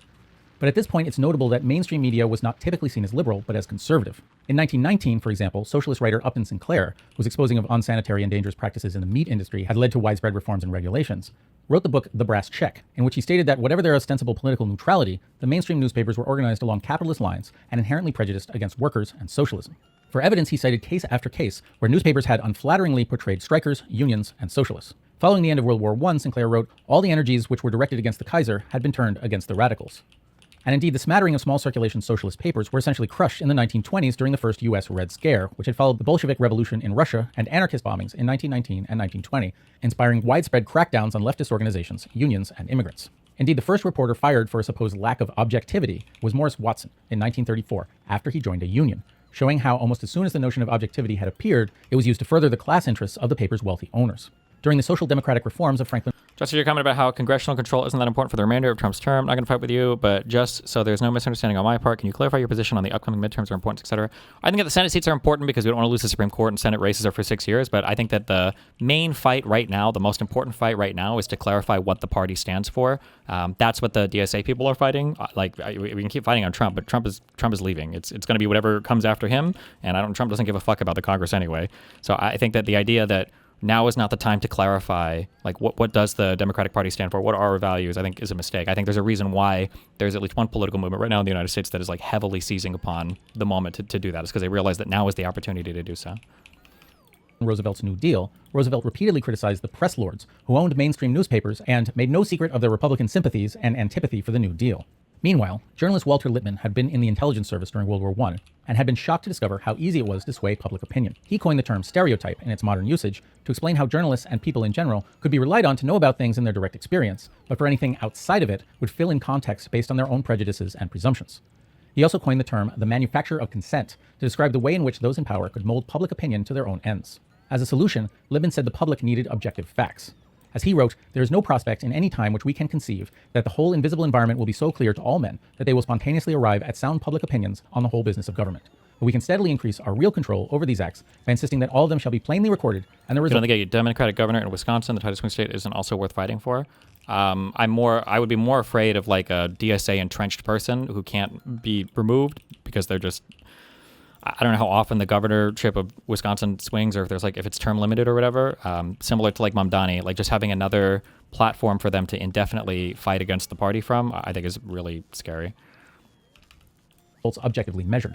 These conclusions also led him to a low opinion of the public at large and a high opinion of educated experts to make decisions and advise leaders. But as the Second World War came to an end and the welfare state, regulations, and high taxes on the rich of the New Deal solidified as a status quo challenged by neither major U.S. political party, many outside of them saw the hand of out-of-touch technocrats at work manufacturing consent, and they desired to manufacture a consent of their own. In the year 1953, wealthy textile... As a progressive in our platform is far less evil than MAGA. That's cool. The time to vote for or against MAGA was in 2024. So I don't know what that has to do with anything, but okay. Heir-turned-publisher Henry Regnery gathered a group of like-minded publishers, editors, and writers in a room, including William F. Buckley Jr., Frank Hannigan, Raymond Moley, and John Chamberlain. Regnery told them, "The side we represent controls most of the wealth in this country. The ideas and traditions we believe in are those which most Americans instinctively believe in also. Why then," he wondered, "was FDR-style liberalism ascendant even with the election of Republican President Dwight Eisenhower? It was because," Regnery said, "the left controlled the institutions, the media, the universities, the foreign policy establishment. Therefore, what was needed was a counterintelligence unit to fight back against these elites, domineering a system that they felt they should rightly control." Of course, what Regnery saw as the left was not what Sinclair had seen as the left. Indeed, America was now deep in the Cold War, and at that very moment in the throes of McCarthyism and the Second Red Scare, where people were being blacklisted for having ever been involved with any socialist organization. And the tide was already turning against unions, with the Taft-Hartley Act of 1947, which limited strikes and outlawed clothes shops that only hired unionized workers, fundamentally undercutting worker power. And while McCarthy would be ultimately denounced, the idea that America was devoted to capitalism and anti-communism, along with the New Deal and Keynesian policies, had become a fundamental part of what historian Arthur Schlesinger Jr. in 1949 called the vital center. Regnery, though, drew on a fierce and highly moneyed group that had long chafed at the taxes, regulations, and public projects of the New Deal. Among his donors and supporters were textile magnate Roger Milliken, mining company owner Walter Harnischefeger, Sun Oil president J. Howard Pugh, Herbert Kohler of the Kohler Company, oil entrepreneur Fred Koch, Robert E. Wood of Sears Roebuck, and many others. And what they would do with their money was craft an entirely new media ecosystem, more sympathetic to their interests. The network of publications and broadcasting operations that would blossom would include Human Events, Regnery Publishing, the Mannion Forum, the National Review, Analysis, American Mercury, American Opinion, the Dan Smoot Report, the Free Man, among many others, as well as existing publications that turned hard right, like Robert R. McCormick's Chicago Tribune. And this network would take for itself the mantle of conservative and label most everything else liberal, in some cases to the horror of more traditional moderate conservatives. As I explored in How Conservatives Become Fascists, historically the conservative movement, going back to Edmund Burke, 1729 to 1797, had defined itself as defending the status quo and thinking change should happen slowly and carefully. While by contrast, this new conservatism was more properly described as reactionism, an effort to actively and swiftly move things backward to the state they were before the New Deal, if not in some cases before the Civil War, or even before the Enlightenment. Richard Hofstadter would dub this the pseudo-conservative revolt in 1954, but it was no use. Conservative is the label these reactionaries would be known by and continue to be known by today. The mainstream met this new media ecosystem at first with mockery. For example, William F. Buckley's first book, God and Men at Yale, 1951, published by Regnery with help from a generous grant by Buckley's rich father, was written of in the Sunday Review with the words, "This book is one which has the glow and appeal of a fiery cross on a hillside at night." But as the movement proceeded, the mockery quickly turned to alarm. In a 1962 speech, John F. Kennedy warned against extremists looking for scapegoats who would find treason in our churches, in our highest court, and even in the treatment of our water. This last was a particular reference to the John Birch Society, which published American Opinion and which gleefully spread conspiracy theories, including the idea that fluoridated water was a communist plot, a notion also later parodied in the dark comedy film Dr. Strangelove. Do you realize that fluoridation is the most monstrously conceived and dangerous communist plot we have ever had to face? The John Birch Society's founder, candy mogul Robert Welch, owned substantial shares of Regnery Publishing, and Regnery had published Welch's The Life of John Birch, 1954, the book from which his society got its name. Indeed, Welch and his society's writings were so outrageous they became a source of controversy within the movement, with William F. Buckley in particular hating Welch, though they were both connected to Regnery. However, these conservatives were already moving into the mainstream. The first hint of how far they'd come was the nomination of one of their own as Republican candidate for president in 1964, Senator Barry Goldwater, author of the smash hit The Conscience of a Conservative, 1960. Walter Lippmann wrote in shock of the candidate's unworldly divorce from reality, and worried that his victory would, quote, rupture the cohesiveness around the moderate center, which is the special genius of the American party system. And while Goldwater lost in a landslide, his slogan, "In your heart you know he's right," was lampooned by the opposing Johnson campaign as "In your guts you know he's nuts." His nomination augured things to come, particularly as actor Ronald Reagan first entered the political stage by campaigning for Goldwater. Reagan would soon after pen his own book for the conservative media ecosystem, The Creative Society, 1968. Meanwhile, Australian Rupert Murdoch inherited a newspaper company from his father in the 1950s, and began buying up other papers in Australia and soon New Zealand and using them to influence local politics. He expanded to the UK in the 1960s, culminating... Okay, do we need a whole history of the right-wing media? Okay, I don't think so. Okay. This guy seems okay.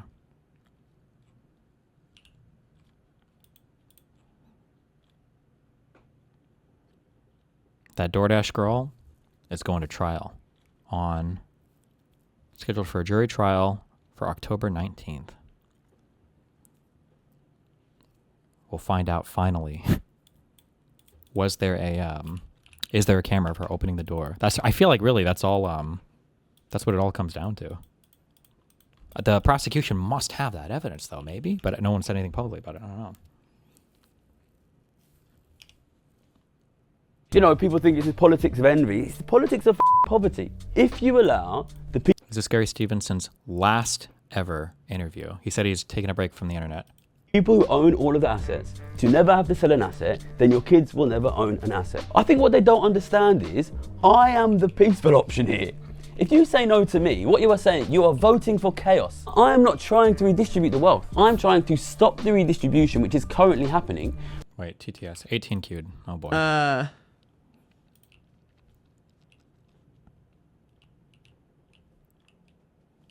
Ooh.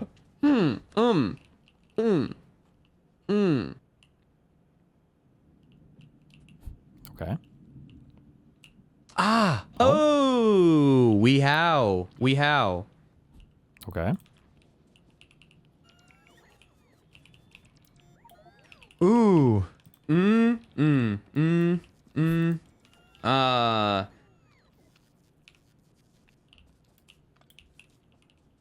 All right. Oh. We out. Good dono, good dono. The rioting needs to fucking stop. And if that means like white Whoa! dudes out there. Americans are so I don't know why that was in my voice. stupid, constantly drawing red lines in their cities just to wash them away 4 years later. And you call us Brits dumb? Ha ha ha! Anyway, I have to go to customs and pay off my import tax from ordering from France. Destiny, did you see you were in the Nexpo video talking about that Egon dude? Nope. Really? Trash. Trash. I love trash. Trash. Yum yum trash. I want to eat trash. Trash. Trash. I love trash. Dr. Elmo and the autistic girl had a wild night the other day, but now Elmo's piss burns. What should Elmo do? Use ivermectin paste as lube when you jerk off for the next week and switch out your milk for Saudi camel cum for the Procian. Okay. Yo, Dest, I'm down bad with these damn slots, but let's be real, no cap on a stack. You're just as down bad playing Factorio, gambling on if it will ever even have real gameplay. Oh, look at my conveyor belt, so cool, ha. Behold it is I, Mr. Mouton, conquering pretty good. hero, vanquisher of pissers, debate god and all-round liberal warrior. I'm addicted to Lego and feet.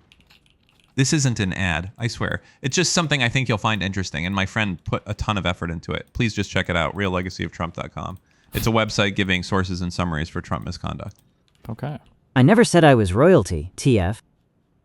Destiny. Play League Classic with Mouton in the bot lane. The Rift calls. The butt lane or the bot lane? All these tankies defeating progressives, pretending that they're Putin the libs. Fuck to it. Guys, I'm a liberal in argument, but just not in policy. Okay. Come on, chat. I just found this list signed by Net on Yahoo with the title People We Paid to Destroy America with Names and Notes. Nick Fuentes, pay for the furry suit. Hassan Piker, pay off electricity bill. J. Dr. Vananda, no notes. I overheard Jared Kushner and Eric Trump at a Thai child brothel is ashamed that their patriarch Donald Trump managed to bankrupt several casinos, Still don't know who this fail a voice is coup supposed to and be. lose Iran war. He say his family would mass seppuku if he fails another coup in 2048. Fighting the good fight. Destiny, can you do a subathon where you and Moot play Liège of Legends for 24 hours? Chinese honey You pot can use spy. the money to donate to Moot's house or political candidate. Oh, the political Just candidate. real quick, y'all, I actually love those black folk. I drink coffee from Ethiopia, and my driver is black. Okay. Destiny, turn up the gosh damn audio on the videos that you play. Tired of watching you and turning it up to listen to the video, and all of a sudden I get ear raped by your voice because it's so much louder than the video you're playing. Wow.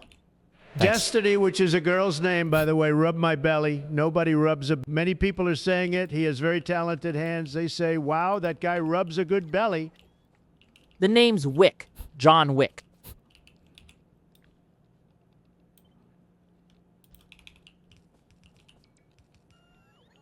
Okay, good job. Which is rapidly pushing millions of people in this country, hundreds of millions of people across the Western world. Metalloid sword air! Why did Gary Economics go and retire then? I liked his message of giving me free money to sit around on me arse doing... Into really serious poverty.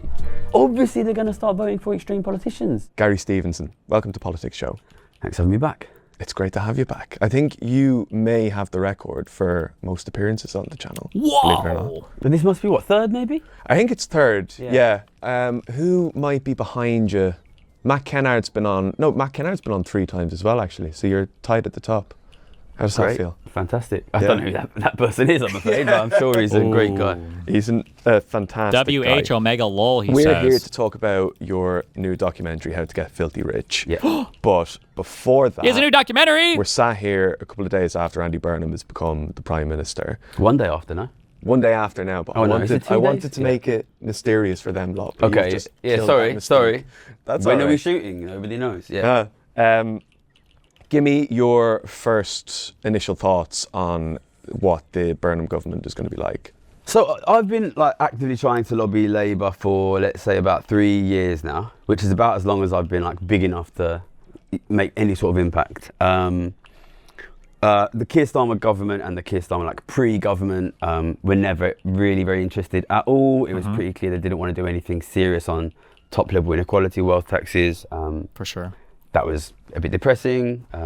So I did a video before Keir Starmer came in, before the election, in fact, saying they're going to win a landslide, they're not going to do anything on inequality, they're going to fail on living standards, he'll be very unpopular very quickly, and he'll get booted out, which was good predictions. Wow. Obviously, we've known Starmer's going for a year, really. And we've known it's going to probably be Burnham for, say, 3-4 months. And I've been trying to lobby. There's been a massive change in what I'm getting back from Labour Those MP. guys are proven fraud. Why does he keep getting screen time? What? Because he tells us what we want to hear. Slopulous. Don't care if you're validated or not, okay? It's all about the vibes, baby. The vibes. A lot more open-minded, a lot more people willing to talk. Haven't met Burnham himself. Have been trying. There's all this sort of Burnham whispering behind the scenes. you're trying to talk to somebody who like knows Burnham. He's like, mate, and everyone's trying to work out who. What does he think? Yeah, who are the guys who actually like talk to Burnham? People are talking to me. Burnham hasn't talked to me. I wouldn't say I've had much top level contact. I don't think he's going to do anything like serious on top level inequality. I think one thing people don't realise is what, like they will have to do something on tax. Ooh. And they will raise tax on someone. And I'm saying it needs to be tax on like the very, very rich. And basically people who are paid by the very, very rich are trying to lobby for taxes on the middle class and the upper middle class. And I think they will probably win. So you'll probably get something like, I think there's a very good chance we'll get equalisation of income tax and capital gains. Capital gains is currently about half income tax in terms of percentage rate. That change will probably get made. That is effectively a tax on the upper middle because capital gains is paid when you sell. Rich people, very, very rich people, never have to sell assets because they have so much passive income. So I think he'll end up doing these taxes on the upper middle. That might help him a bit. The problem you have, of course, is the upper middle is not really the problem here. The middle and the upper middle, depending on where you split that, some of them are being squeezed. The real problem is that very, very rich end. I don't see the serious appetite to deal with that. I'm going to do my best to try and lobby him or whoever I can speak to do something on that. And look, I really, really hope this is not true. I think what you're probably going to get at the moment is failure to act seriously on the very, very top end. What that means is, and I've spoken about this a lot, I speak about it in my documentary, every single day that passes, that the very top end, you know, billionaires, centimillionaires are not taxed seriously, they get richer, everyone else gets poorer. So the government's job gets significantly, that the very top end, you know, billionaires, centimillionaires are not taxed seriously. I thought you said centibillionaires for a second. Like, are we doing another class? They get richer, everyone else gets poorer. So the government's job gets significantly more difficult every day they don't take action here. I think they'll be too slow. They'll end up failing on living standards. Inequality will keep rising. Living standards will keep getting worse. They might then try to speak to me in a year's time when they're struggling, and I think it may well be too late by then. And I think probably then he fails and it's Farage.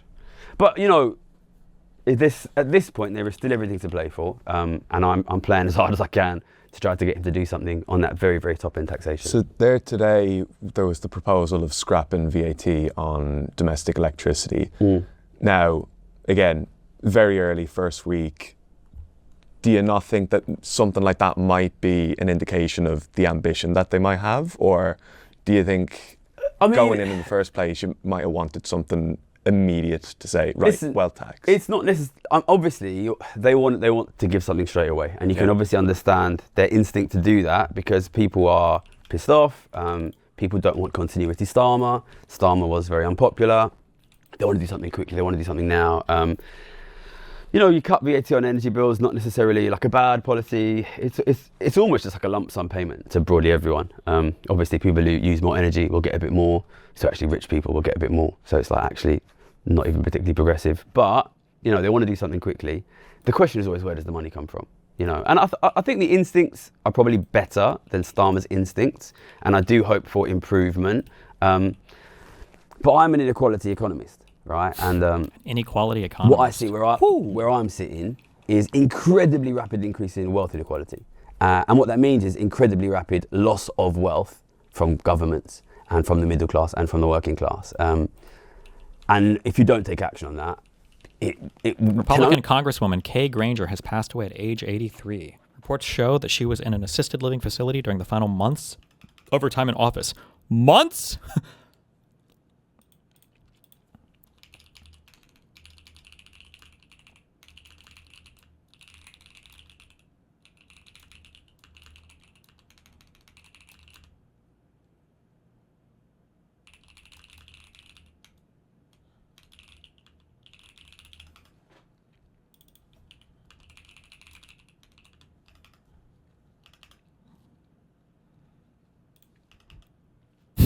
No, sorry. Okay. Really be disaster. Lockies, thank you for the 5 gifted kick subs, buddy. And the thing is, you've got to realise that I'm not the only person trying to lobby Andy Burnham. And I think one thing you see with the documentary and to the reaction of the documentary and to like my increase in profile, there are lots and lots of people that really, really don't want increased taxation on the very, very rich. Well, in particular, a lot of very powerful people. And they have better isn't access currently to in money, office, and they're lobbying thanks, as well. And they're going to tell Andy Burnham, oh, if you tax the super rich, it will be a disaster for the economy. And what they'll probably also be sort of nudge, wink, wink is, and also we own the newspapers. Do you want to piss us off? Do you really want to piss us off? Ooh. You know, and I think one thing that's been interesting to me is like, you know, I've grown in profile a lot in the last month even, but especially the last 2 years. But in the last month or so since the documentary's come out, there's really been like a pretty concerted effort to like really flame Gary Stevenson, like really let's go for him. And what you're seeing there is the rich and powerful are rich and powerful, and they've got a lot of like media access, control of think tanks, you know, they fund a lot of these politicians. They will be doing everything they can to lobby Burnham not to do this. But it's not just, they will also be paying economists to tell him it's a bad idea. You know, and I think really... What's the deal with using the word centimillionaire instead of just millionaires? Well, the issue is a lot of these leftists got really fucking wealthy on this like weird populist grift, and now it feels weird just talking about the millionaires, because most of these guys have now become millionaires selling this like slopulist, like bullshit, like dog shit econ understanding. So they have to invent new terms to move themselves perpetually out of the class of the people that need to be taxed. There's a game to be played here, basically, which is not just Andy Burnham, but any high-level politician, any prime minister, has to be scared of the very rich and powerful because of their media power, because of their financial power. And until and unless the British working class, the British middle class, make people like Andy Burnham as scared of them as they are of the very rich, we will continue to see ordinary people get poorer and the very rich get richer. So I think, I don't expect Burnham to do it, and I never expected him to do it. We need to force him to do it. It's because at the end of the day, him and the people around him, they will get richer, and they're comfortable with that. Why do you think the element of this that there's lobbying power, and you're talking about how you can see, I mean, you said it in previous interviews, you can see down the road there is going to be a reform government if you don't fix widening inequality. Governments should surely see, if they're looking at America, if they're looking at Europe, France, Germany, that wealth inequality is actually a factor in how the far right is on the rise in these places. But rather than confronting that as an issue, oftentimes it's confronted as an issue of immigration, an issue of racism, or whatever it might be. Why in the UK do you think there's kind of, even with a Labour government, there's a reluctance to deal with the actual tangible issue being wealth inequality, and rather to look elsewhere for solutions? So I think the debate is still live. All right. So I think broadly the public is won over on the idea that growing wealth inequality. Oh, this meme?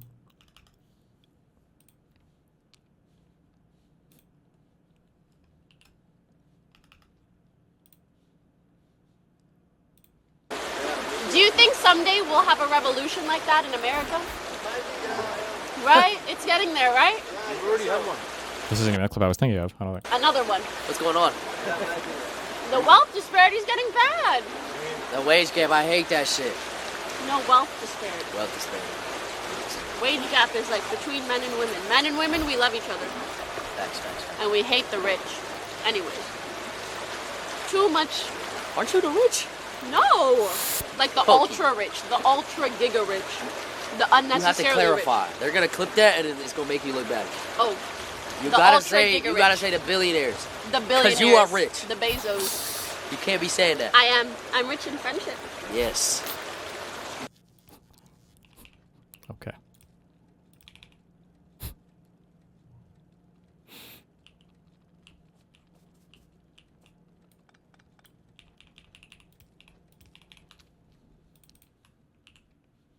Is a big problem. I've done a lot of work to try and make people recognise that this is the primary cause for falling living standards. But you've got to recognise, so before I did this, I was doing a master's at Oxford. And before I did that, I was working in the city. Before I did that, I was doing economics at the London School of Economics. The reason that I made so much money when I was in the city is because I recognised not just that. Oh my God, the story again. Inequality was having a really big impact on the economy. Oh my God. I specifically recognised that that was not being broadly understood by economists, because I had an undergrad degree from LSE, and I went into the city, and I could see that our predictions were always wrong. So I knew something was missing. And I did this thing of like trying to basically look at the theory, look at the reality, and understand what is missing from the theory. So I think if you want to understand what's happening in the world, you do need to recognize not only is growing wealth inequality like aggressively, rapidly driving broad living standards down, you also need to recognize that this is not broadly understood by academic economists. And I think you're starting to see like some of the best Nobody smart gets up at economists, Gary. people like Gabriel Zuckman, people like Thomas Piketty, and well, dare I say, people like me, recognize the reason the economy keeps getting worse and the reason our predictions keep being bad is because specifically what is being missed is growing wealth inequality. Students who are studying economics at top universities are not studying this and do not understand this.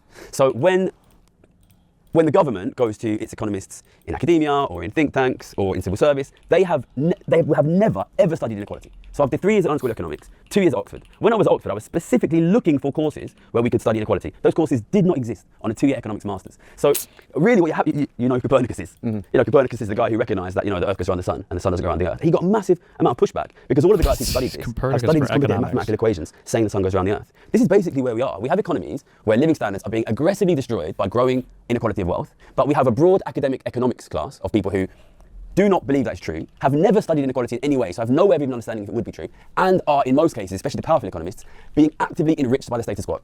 So these guys are going to block it, right? And they're happy for things to keep going the way they're going. So, and it really, unfortunately, it now falls upon the general public to work out how do we stop our economy from collapsing when the specific way in which our economy is collapsing is aggressively enriching the exact people who are supposed to stop this from happening. So all of the economists who have the power, and most of the politicians who have the power to stop this, are getting richer because of it. What you need to understand is an economic crisis of growing wealth inequality does not impoverish everyone. It is actively good for the top 1% and the top 5% in most cases. And these are the only people at the moment who are allowed into the conversation on this. So the reason I chose to switch from being in academia and then writing for broadsheets to YouTube and making a documentary is because I want to speak to the general public. Because it's the general public who are being impoverished by this. And the people, the economists... Can you talk about why disincentivizing asset accumulation that is not linked to some kind of productive end is a bad thing? I don't know what that means. Isn't every asset to some extent like capital all productive? Or what non-productive capital would you buy? Like art? I don't... In most cases, and the politicians who are supposed to be stopping it are getting richer from it happening. So and not only them, all of their friends and family. You know, most of these politicians, okay, I mean, Andy Burnham seems to come from a working class background. He seems like he could be a nice enough guy. I've never met him. Probably he has some connections to ordinary people. But, you know, most of these top level politicians, they don't know anyone who's suffering. You know, I went on the rest of politics, and this happens all the time. You know, people say to me, "Oh, but don't you see things are getting better?" You know, and it's the thing. Things are getting aggressively, actively better for the top 1%. And this whole conversation is taking place amongst people who are in the top 1%. So the British public, and not just the British public, the American public, any European, Australian public, everyone needs to work out how do we, the public, find ways to come together and force, using our power, the politicians and the economists to move. Because in general, they are very comfortable with the way things are going. So then talk me through it then, right? You've got, your proposal is 2% on 10 million. You mentioned Gabriel Zuckman earlier on. He's 2% on 100 million euros. Why does this guy's voice sound AI? Did they do some processing or something? Or maybe they had to boost the volume? Or anyone around there that's doing 2% on 1 million or 100,000 or why are you saying 10? He's saying 100. So to be honest, 2% on 10 was not my proposal. That was a pre-existing proposal from other organisations that have worked on this for a long time in the UK, Tax Justice UK, Catch-Up Millionaires. We have seen people do 2% on lower numbers. So often when wealth taxes have been attempted or applied in Europe, they often have a lower threshold. The reason that we go for higher thresholds, in this country it's 10 million, Zuckman's 100 million euros, so it's like 90 million pounds, is because the current tax system is already quite good at taxing like moderately rich people. If you are a banker or a lawyer or a doctor or a surgeon and you're making hundreds of thousands or maybe millions of pounds a year, it's quite difficult to avoid that tax. You have to pay your income tax. The people who are really able to avoid paying tax are the very, very, very rich. And you have to do something about that because, all speculative assets are unproductive. Like, when we say, do we mean like all like derivative trading or all Destiny? Not all speculative assets are unproductive. We've just seen Elon Musk become a trillionaire. These people, because of their wealth and their power, they are generally able to grow their wealth at pretty rapid rates. We interviewed one billionaire for the documentary. He said he won't take less than 12%. So if you've got billionaires growing their wealth at 12% a year, Elon Musk is growing about 40, 50% a year. In economies that are going 1 or 2% a year, you don't need to be a genius to work out, well, their share of wealth ownership is going to balloon incredibly quickly. This is exponential growth. It's going to grow very quickly. And that is why we have seen in the last 20, 30 years, the loss of the ability of working class families to own wealth. The massive collapse in government wealth. If you don't deal with that very top end, you can do what you like to the upper middle. And they're less, in many ways, they're less powerful, able to defend themselves than the billionaires. But if you don't deal with that rapid growth in billionaire wealth, then they're just going to own everything in 20 years. And that means that your kids won't own anything, the viewers' kids won't own anything. So for me, obviously there's a million ways we can change the tax system, and I'm not looking for a perfect tax system, but I'm just trying to fix one specific problem, which is at the moment, the extremely rich are effectively untaxed. They're growing their wealth at an incredibly rapid rate. That is Dude, what are your thoughts about the wealth disparity? Do you think it's a problem that just has no clean or realistic solutions? I I don't know. I don't know how much of it is a function of like people not liking the disparity versus people feeling like their own lives aren't going well. So people look to groups of people to blame. Sometimes it's immigrants, sometimes it's billionaires, whatever the fuck. I don't know if solving the underlying economic anxiety helps get rid of the feelings of like wealth inequality. I don't even know how you would solve some wealth inequality. I think that at some point, we're not having any understanding of anything economically anymore, but at some point it would be interesting to adjust people's understanding of even what it means to be wealthy. So one thing that we've heard a lot is net worth is not necessarily like your liquidity, your cash on hand, right? So if somebody says they're worth $1 billion, that doesn't necessarily mean they have like $1 billion in their bank account. That means that they are $1 billion, in terms of all of their investments or whatever. But I think there's like a step beyond that we need to understand with some people. So for instance, let's say that I own like $10 billion in Target stock and Walmarts and some kind of like factories that cut lumber and then some steel mill. If I had like $10 billion of assets in this and my on paper net worth is $10 billion, if I were to liquidate that $10 billion worth of assets, I would hopefully, ideally at the end, come out with about $10 billion maybe, or maybe a little less. Some of these people, though, especially like these ultra high earners, so much of the company is tied into like them and their memeness.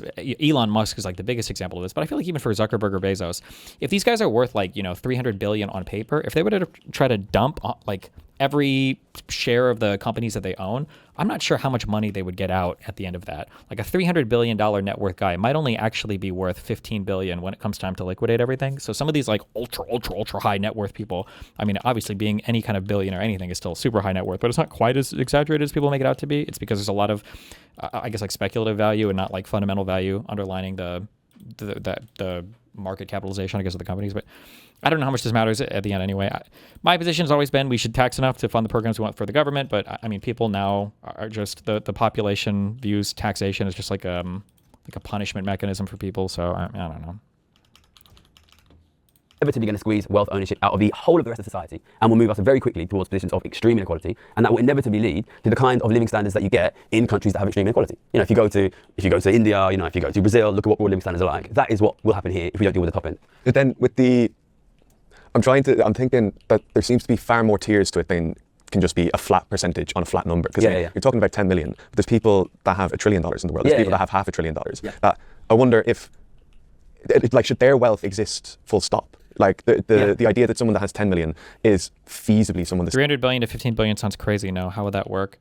Well, it's just the idea that like if let's say that you were to find out that Elon was selling off his entire position in Tesla, what the fuck is the fundamental value of Tesla as a company? Like what is Tesla actually worth?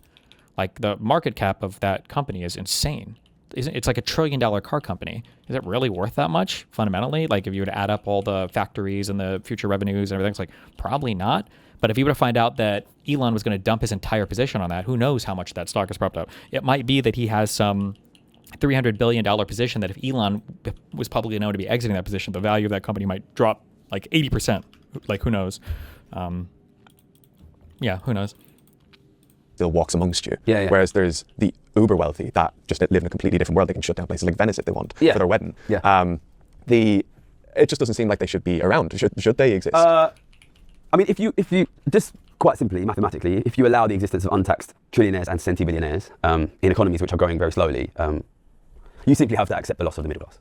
You cannot, because if you allow this group of people... Their argument is always that they pay some of the most tax relative to their... That's a retarded take. When Steve Jobs died, who was arguably the visionary that projected Apple to the forefront, catapulted Apple to the forefront, continues today despite the loss and change of CEO. Yeah, but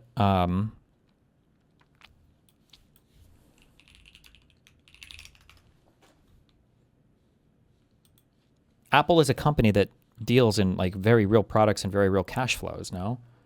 So I think this is still considered high. I don't even know what's considered high anymore for fucking, especially tech companies.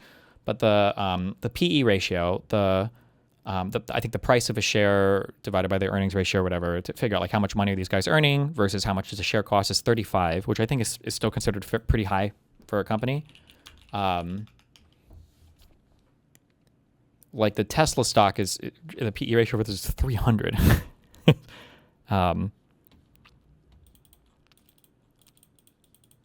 Like, I don't think it's necessarily comparable.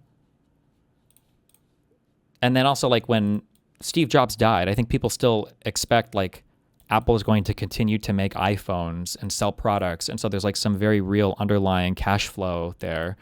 There's, like, a real product, there are real investments, there are real intellectual property. If Elon were to say tomorrow, I'm leaving Tesla, I'm done with it, how confident are you that Tesla would even continue as a company? Like, I don't know. I have no idea how much this company is floated on the meme power of Elon and everything around him, you know?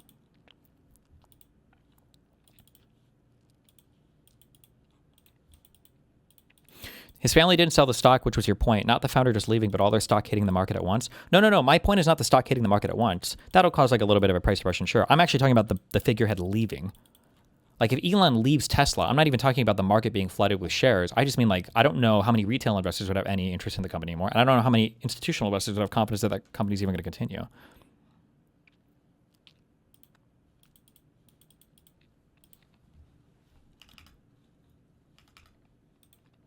It doesn't matter. You know, listen, right?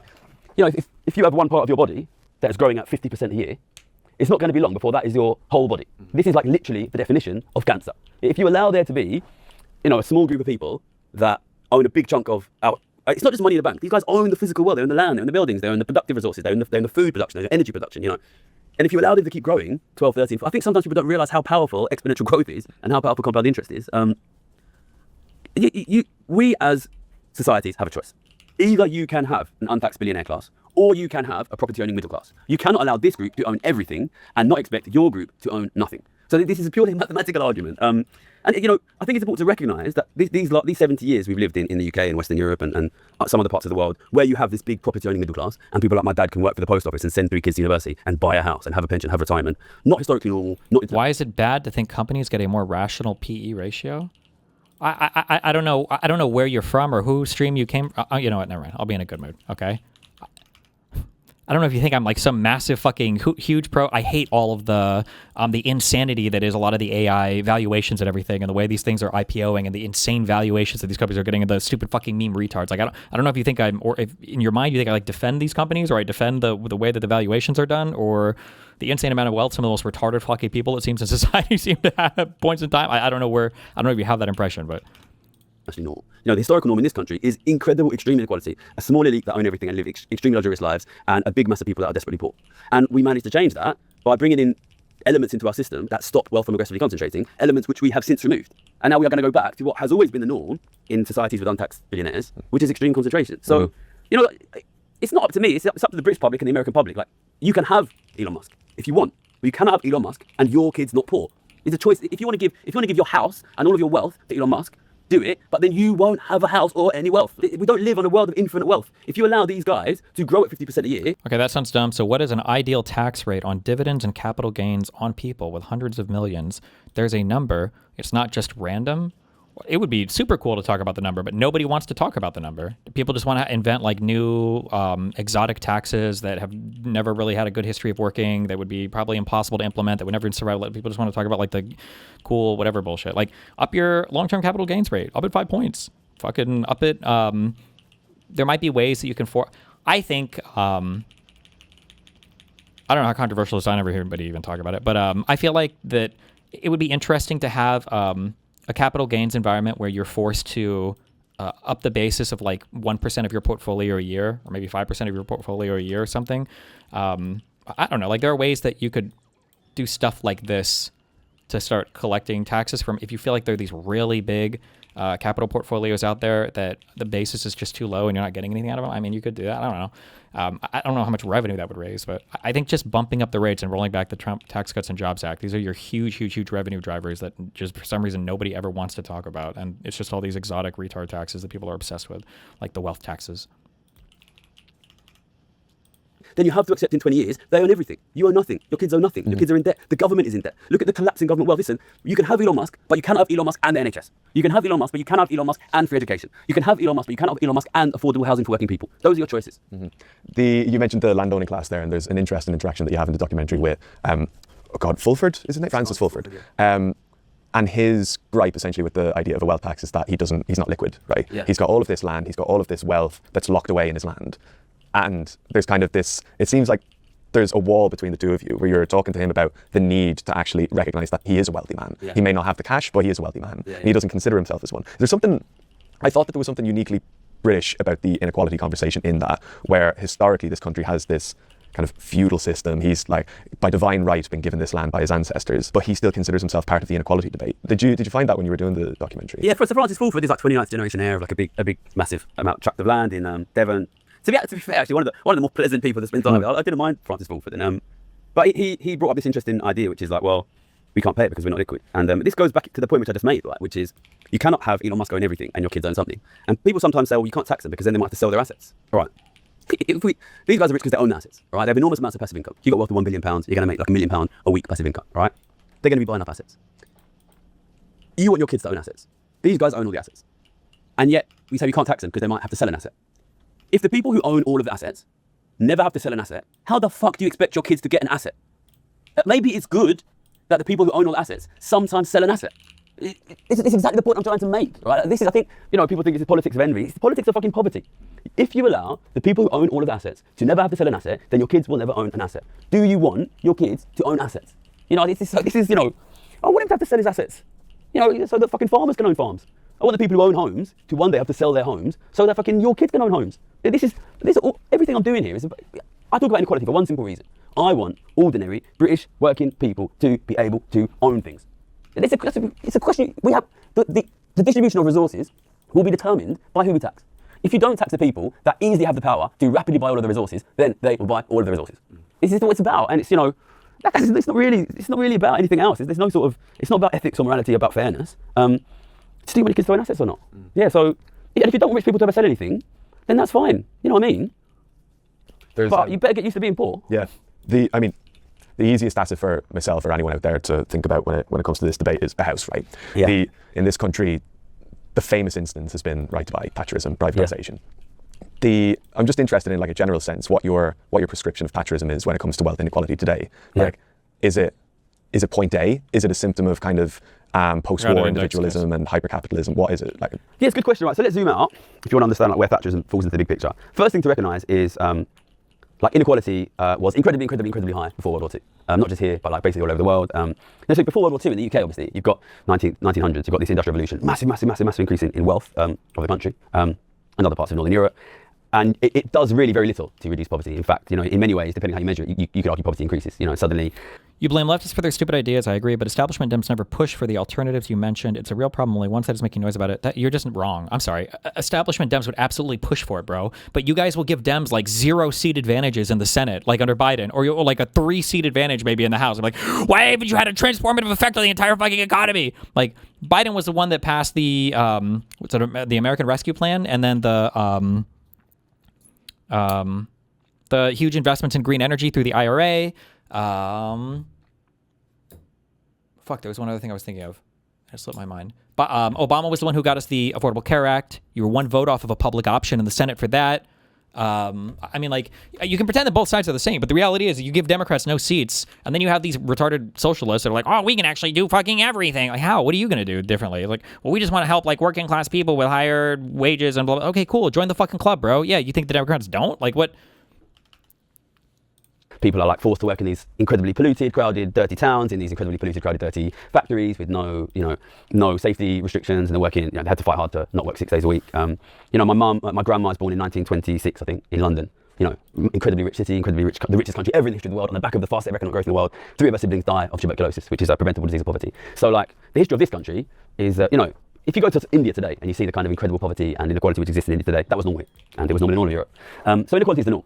And then you have this mysterious, sort of golden, they call it the golden age of capitalism, post World War II, when all of a sudden, things change massively, and suddenly, very ordinary people, I mentioned my dad a lot, just worked an ordinary job, post office for 35 years, lots of school teachers, nurses, could suddenly buy houses and have retirements and have pensions at Syndicus University. And that happens because during World War II and the immediate aftermath of World War II, because of things that happened during World War II and the need for the state to suddenly own enormous amounts of the wealth, it's important for people to recognise wealth is the productive capacity of the economy.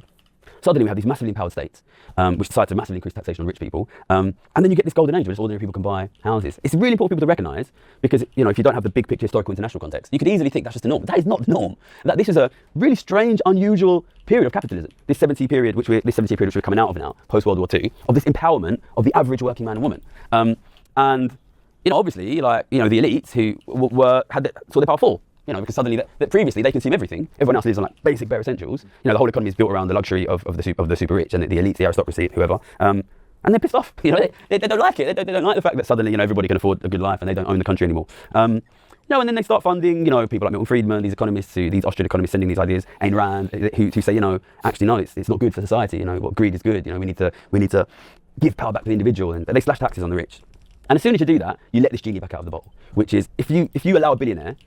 The important thing is the passive income. So if I'm a billionaire, I'm not taxed. I'm making 5%. Basim Haider on the documentary says he won't accept less than 12%. I'm making 12% on £1 billion, 120 million pounds a year. You know what I mean? It's fucking a lot of money. £2.5 million a week. As soon as that's untaxed, they're buying. But what we need to recognise about the rich is, very rich people have what we call in economics a low marginal propensity to consume. So if you suddenly cut their taxes, what that means is they won't in general increase their consumption. They won't go on more holidays, because they already had all the money they needed to do that. What they will do is they'll start buying assets.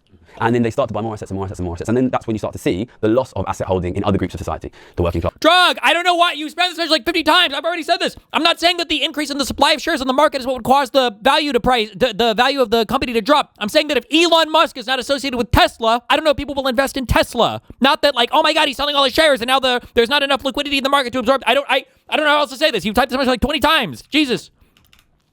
Goes, more recently the government goes. But eventually you reach the kind of point right now where the market just absorbed like $15 trillion in fucking IPOs. I think they could handle fucking Elon exiting a position on one of those big fucking meme companies. There's of assets. There are some groups. You're also wrong about that. Okay, cool. I'm sucking my own dick right now. Who have given up their assets quite easily. You see older people in working class families that just sell their house. Slow down the video. I don't really think about what can my kids get a house. And government wealth has collapsed. Now, really, the only people who are holding on to wealth is like the Western middle class, sort of upper middle class holding on to wealth. They don't want to let it go. So suddenly nobody's selling. And then what you see is, the rich still have that massive passive income. Nobody's selling. So what you see is asset prices. It's not just housing. All assets got a gold price. First thing I did as soon as COVID happened, I bought £1 million of gold. Because I knew the rich are going to get so rich, asset prices are going to go to the moon. Every stock market in the world, massive all-time high, crypto, AI, everything's going up, land, everything. And that is, what that is if you allow the rich to just accumulate money. Assets. But then, what does that mean? Well, now they're even richer on paper because the asset price has gone up. And who owns the assets? The rich. So eventually they get so rich that they do start to consume. And that's when you see these obscene things like Jeff Bezos renting Venice for a weekend. You know what I mean? These guys start to send spaceships to the moon. And they start to actually consume the resources. And then that's what we've seen in the last 5, 6 years. Is the next stage of this, where the rich. What is it? Is it really the entire city of Venice, or is it like parts of like some downtown area, or what is this in reference to?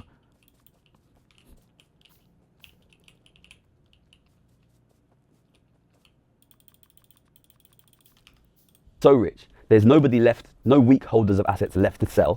One thing I don't understand, I guess, I guess I did this during the Red Pill arc, I guess. It's just like, how do you people make the rounds on these shows? And this is the exact same thing. If you watch his very first YouTube video, you've heard everything this guy has to say about anything. I just don't understand how people can still listen to it. But I guess right-wing people listen to their retarded fucking Alex Jones shit literally for fucking ever, so. That there's nothing they can do but consume more. And that is when ordinary people start realizing, oh fuck, suddenly my kids can't go to university. Well, the universities are still there. Who's going? Go to LSE. It's full of the kids of millionaires and billionaires. That's who squeezed you out. Why can't you get a dentist appointment, right? A lot of my mates are dentists. They're fucking doing Botox for rich people. They're doing fucking Invisalign for rich people. That's why you can't get a dentist appointment. Why can't you get a doctor? Because they're all fucking doing plastic surgery for rich people.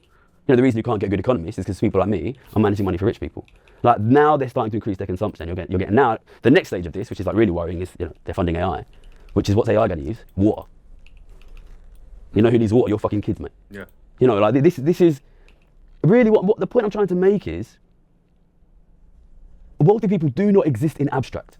You are competing with them for ownership of resources, but also the right to eat fucking food. You know about the famines in India and colonialism, right? We people, millions of people starving to death in India, next to fields which are growing cotton to send to England. Mm-hmm. This is what happens if you don't protect your access to resources. This is wealth inequality. It's not just an abstract thing. It's access to resources. So really, all Thatcher did is she let that genie back out of the bottle. But this is nothing new. My grandparents, your grandparents lived in. I don't know them, but like most people's grandparents, lived in desperate poverty. And my grandparents lived here in London at the back end of the Industrial Revolution. Never had we seen in the history of humanity economic growth of that speed. And yet the average British man and woman in the capital of that empire lived in desperate poverty. And all Thatcher has done is allowed once more the rich to exert their power. And, until and unless poor and ordinary people protect themselves from the rich will take everything. Not because they're evil, but simply because they have the power to do that. They have the passive income to do that, and they will buy everything.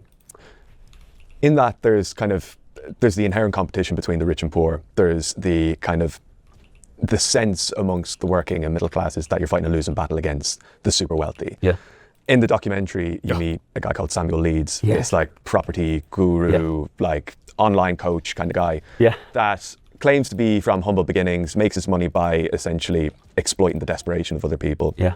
And I guess when I saw the interaction between the two of you there, I thought to myself, this seems like a fork in the road moment almost. One person decided, I'm going to compete in the marketplace of the super wealthy and the ordinary by becoming one of the super wealthy, by employing all of the tactics of the super wealthy on my peers. Yeah. And you've gone the other way to say, well, no, I need to highlight this. I need to be the canary in the coal mine and try to push for tax justice, wealth justice, whatever it might be. Yeah. Did you ever think when you were coming up that you could end up like someone like that? So if people who know like my backstory, they'll know I worked as a trader for Citibank from 2008 till 2014. I come from a poor background, Ilford in East London. I always wanted to be rich. I don't think I was in any way particularly good person. I just wanted to make money. I wanted to be successful. And I was like lucky. I'd made a lot of money quite young in my early 20s. I studied economics. Then my job as a trader was basically... Do you think we should tax the way we did before Reagan? Slightly more corporate tax than now, more progressive tax on rich. Is that too much? Listen, I've already said it. Somebody on YouTube was like, why don't you actually talk about a citizen? Because I think that the tax stuff in the United States, to solve our tax stuff, I think is actually an incredibly simple, like bordering on boring question. I think that you roll back the Trump, and if you want to get real adventurous, the Trump and the Bush tax cuts. That's step one. Step two is you bump your capital gains rates up like fucking 5 points. And then boom, that's like an extra $1 trillion of revenue. You are like paying down the debt now. It's like an extra $1 trillion revenue. You can, wiggle around the edges if you want to fuck with your tax credits or something like that to, help so some people aren't getting, I guess, hurt as much. But you broaden your tax base, you steepen a little bit your progressive tax curve at the end, and then you make a fuck ton of fucking money, and then hire like 100,000 IRS people so that the government can actually collect the fucking money that's owed. And then there you go. That's like, now we're done talking now about government revenue. Now we can have other conversations about what we need to fix in society, or we want to put like a billionaire 2% tax so that everybody can feel like they're fucking doing something because that makes people have a feeling of progress. Then what the fuck ever. You have to do politics and do politics, but if those two things would dramatically increase the tax revenue to the government, and then we can fund whatever the fuck you want to fund out of that. To analyze economies, I saw that economies were weaker than predicted. I'd studied economics. I wanted to understand why our predictions. Better question is, how do you sell this to the public? That'll never happen. The way that you sell it to the public is people on the news, fucking bring me, I don't care, just need to have conversations with the wealth tax people and just scream at them over and over and over again and say, how will you fund this? How much money will this raise? Every time somebody talks about a billionaire wealth tax, how much money will you raise? How much money will you raise on this? And make them admit, I guess $4 billion. That doesn't pay for anything. Why would we do this tax that you don't even know how to implement? There's no history of it even being implemented successfully. Why would we go through all this fucking pain and agony for the 4% social media tax on billionaires so that everybody can post fucking, eat the rich? Like, why don't we do something effective? But you have to super hold people accountable for this. People are allowed to survive with retarded fucking positions like this guy because they never get pushed anywhere. And then a bunch of people end up believing it because, I don't know, the guy says he's got a master's from fucking Oxford. He does. It's dog shit, but it doesn't matter. He says he made a fuck ton of money trading at wherever the fuck he says he worked. He worked at the short-term interest desk, the CERT desk. The guy, he was like a paper pusher trader. This guy was not making ingenious fucking calls. Just everything about this guy's background is fake. This guy was literally grown in a fucking progressive socialist lab to appeal to fucking slopulists. That's it. But nobody ever holds him accountable anywhere, and they never get pushed on anything anywhere, so they make the rounds on these shows repeating literally the most 25 IQ talking points possible. Like, the guy even looks like he's hooked up to fucking life support. His brain is barely functioning just to get out the slopulous talking points. It's just... Do you know that the price of assets goes up? Did you know that as time goes on, price of asset go up and rich people own more asset? Like, holy fucking shit. It's like King Charles. What year, what century did you come from to give us such a hot fucking take? Asset owners tend to increase their wealth more than non-asset owners? That's fucking wild, bro. It's almost like that's all of human history. That's crazy. Really? Wrong. What are we missing? and I came to this conclusion. I was like a maths kid, really. I did maths and economics, and I was looking at this with very like a cold maths brain. Let's analyze. And my conclusion was, the reason the economy is getting worse is because economists aren't really adequately weighting or really understanding the significance of growing wealth inequality. And because of just a basic mathematical understanding of exponential growth, you can see very quickly that's going to accelerate. And like, I'm sorry, you don't even need a finance background to know what he's saying. It's fucking retarded. Like, I saw the thing, and then I knew that the thing was going, and then, well, obviously I applied my understanding of exponential growth. And this guy is like a fucking, I'm pretty sure for his degree, he probably had to do a fuck ton of math. So even he knows what he's saying is fucking retarded.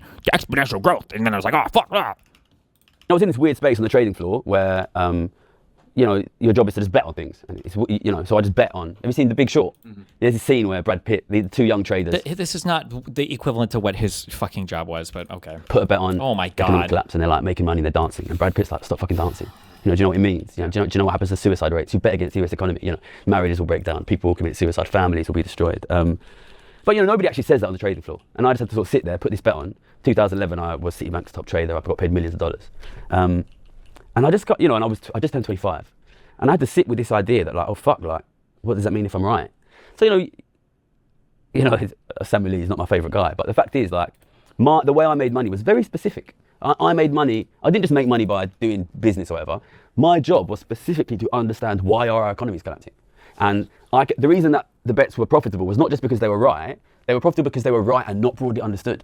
So, I think that, and I'm not a big moral philosopher or anything, but if you specifically are making money, if your job is telling you specifically are one of the only guys who really understands why the economy is not just collapsing now, but is going to continue to collapse, then it's your job, isn't it? I don't think you have to be a saint, and I don't think I am a saint. Like if you walk down the street and you see someone's house is on fire, you're not going to be like, that's the fire brigade's job. You're the guy who saw it. Then it's your job. It's your job to call the fire brigade, and it's your job to fucking knock on the doors and shout and throw fucking stones and make sure no one's in the. That's your job. All I see myself is as that, basically.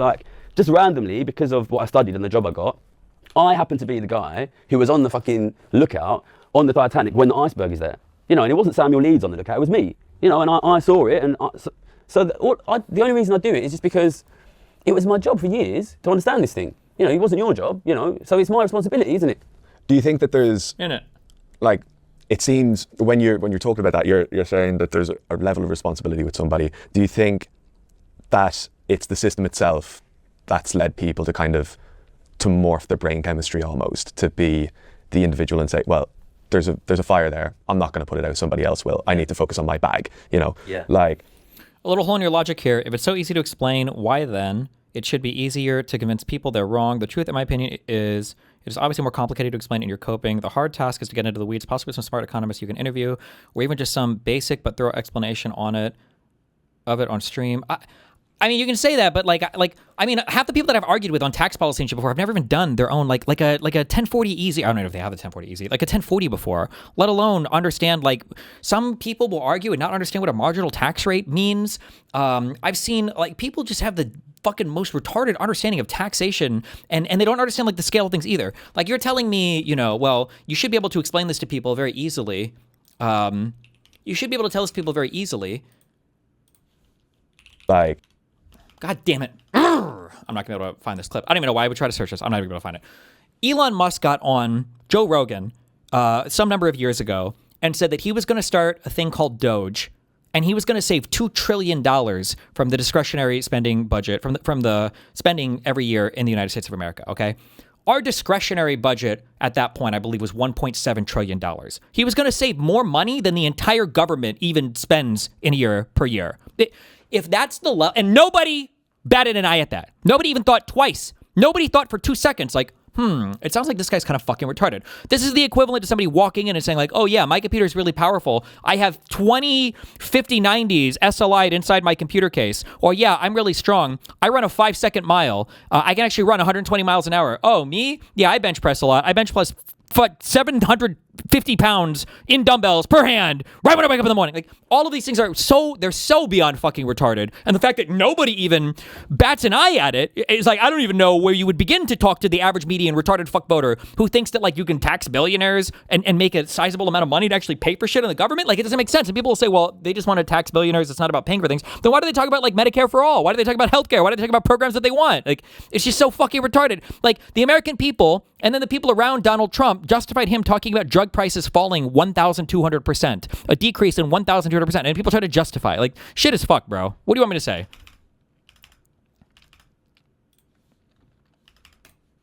The kind of the selfishness that's inherent in this, like, this new world of buy my course, buy my thing, you can be wealthy like me if you buy this crypto coin or whatever it might be. That there's something in capitalism itself fuck you, that's morphed humanity to be selfish and to be individualistic and corrupting humanity almost. Yeah, so I lived in Japan for 2 years, 2012 to 2014, and I grew to love it and I learned Japanese and I go back very often. I've got a lot of Japanese friends and I find it really interesting when I talk about like the work that I do now. The Japanese people, they're like, oh, you know, you're an economist, you're trying to reduce inequality, or because I think the economy's going to keep getting worse if we don't do anything about it. You know, they're always like, oh, that's really good. Like, good on you for doing that. But then when I've spoken in this country, obviously I've spoken a lot. Some people are like that, but I get a lot of really interesting reactions. I get, I think, skepticism, a lot of skepticism. Like, oh, why would somebody quit a well-paying job to try and stop the society from collapsing?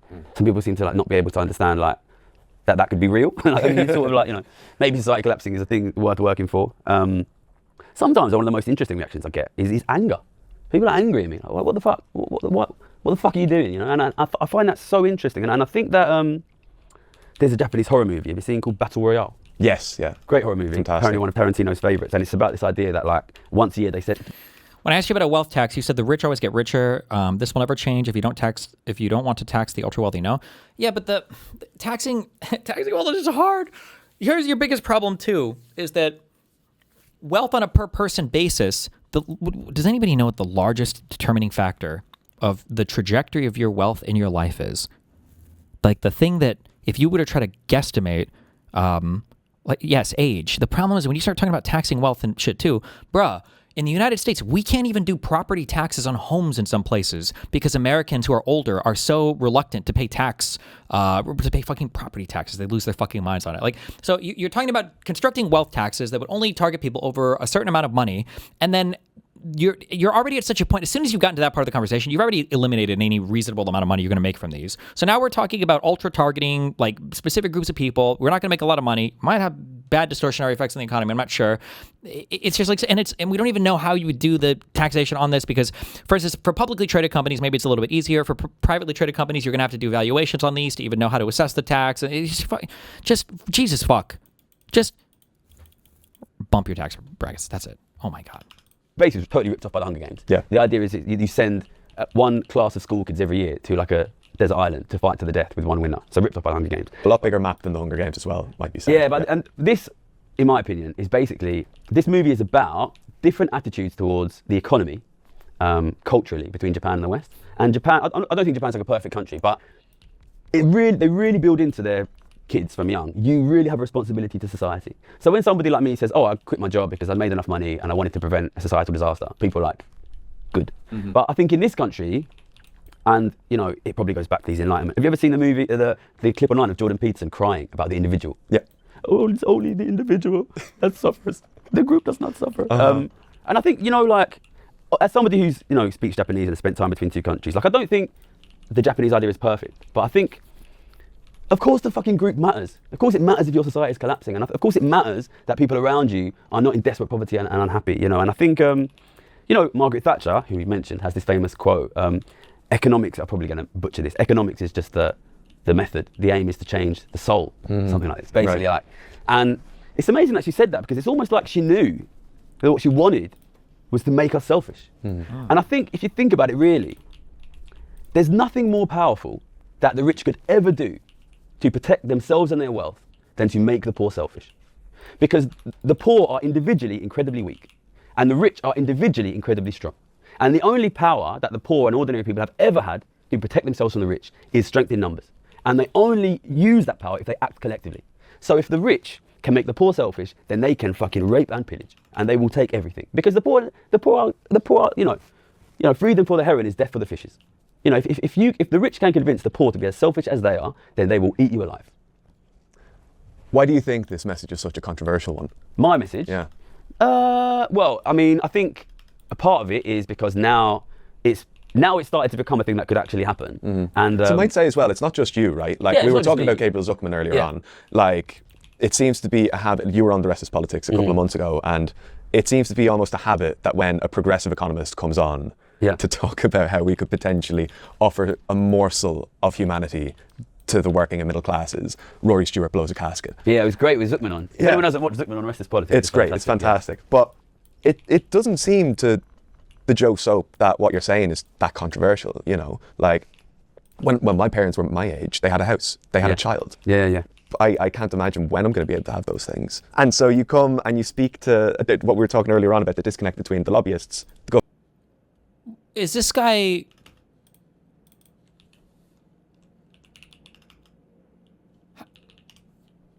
How much money, with a 770,000 subscriber channel, this guy doesn't think he can afford a house and children?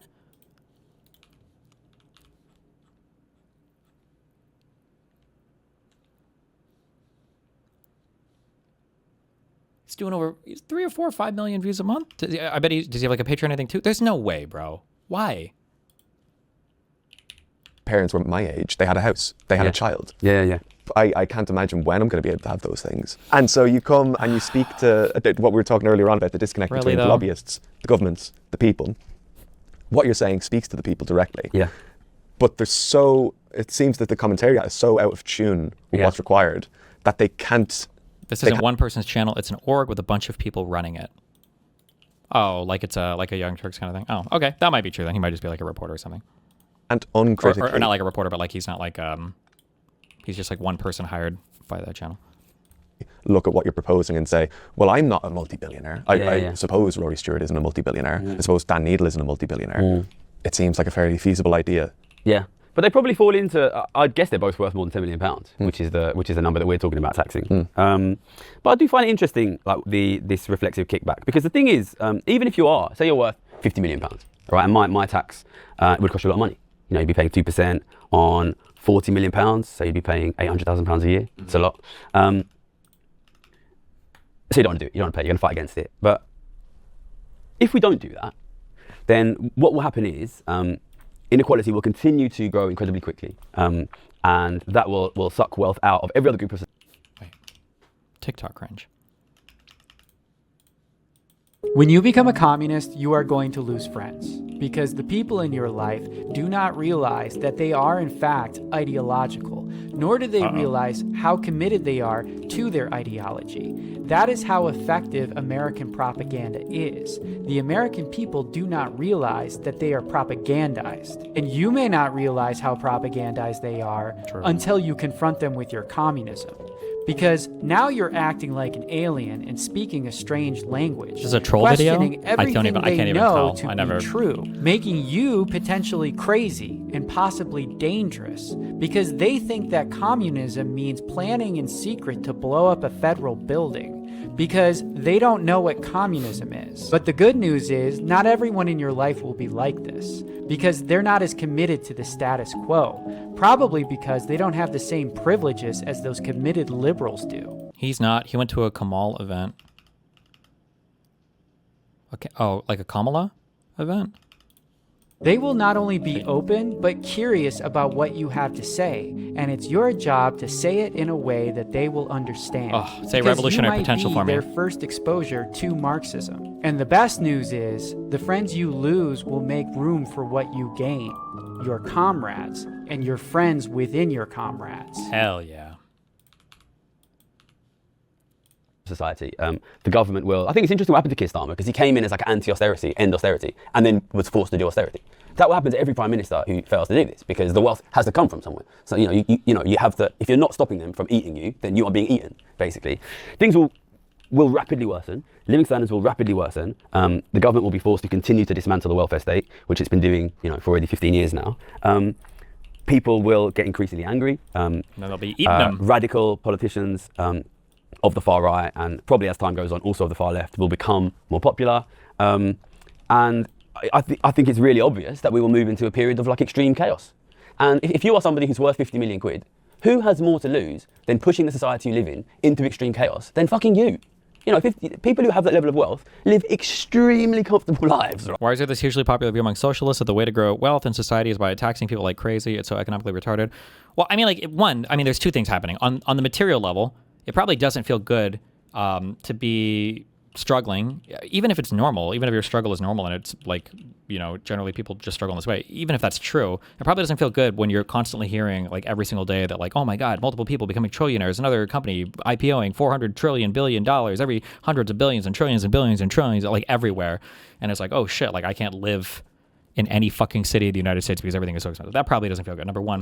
And then number two, I feel like elites used to be a little bit more kind of like out of the way, out of the public eye. But now these motherfuckers want to, you know, have their 2 cents and throw in their opinions on fucking everything. So it probably hits a little bit differently. It probably hits a little bit differently when you feel bad about it, about your life. You see how much money these people make. And now these motherfuckers are running around having opinions on every single fucking podcast everywhere, telling you how society should be and how government should be run and everything else. Probably these compound in a way that's probably not good, would be my guess.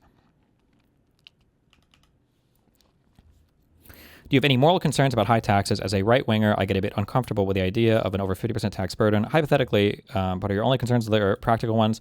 I mean, like over 50% tax burden feels kind of shit.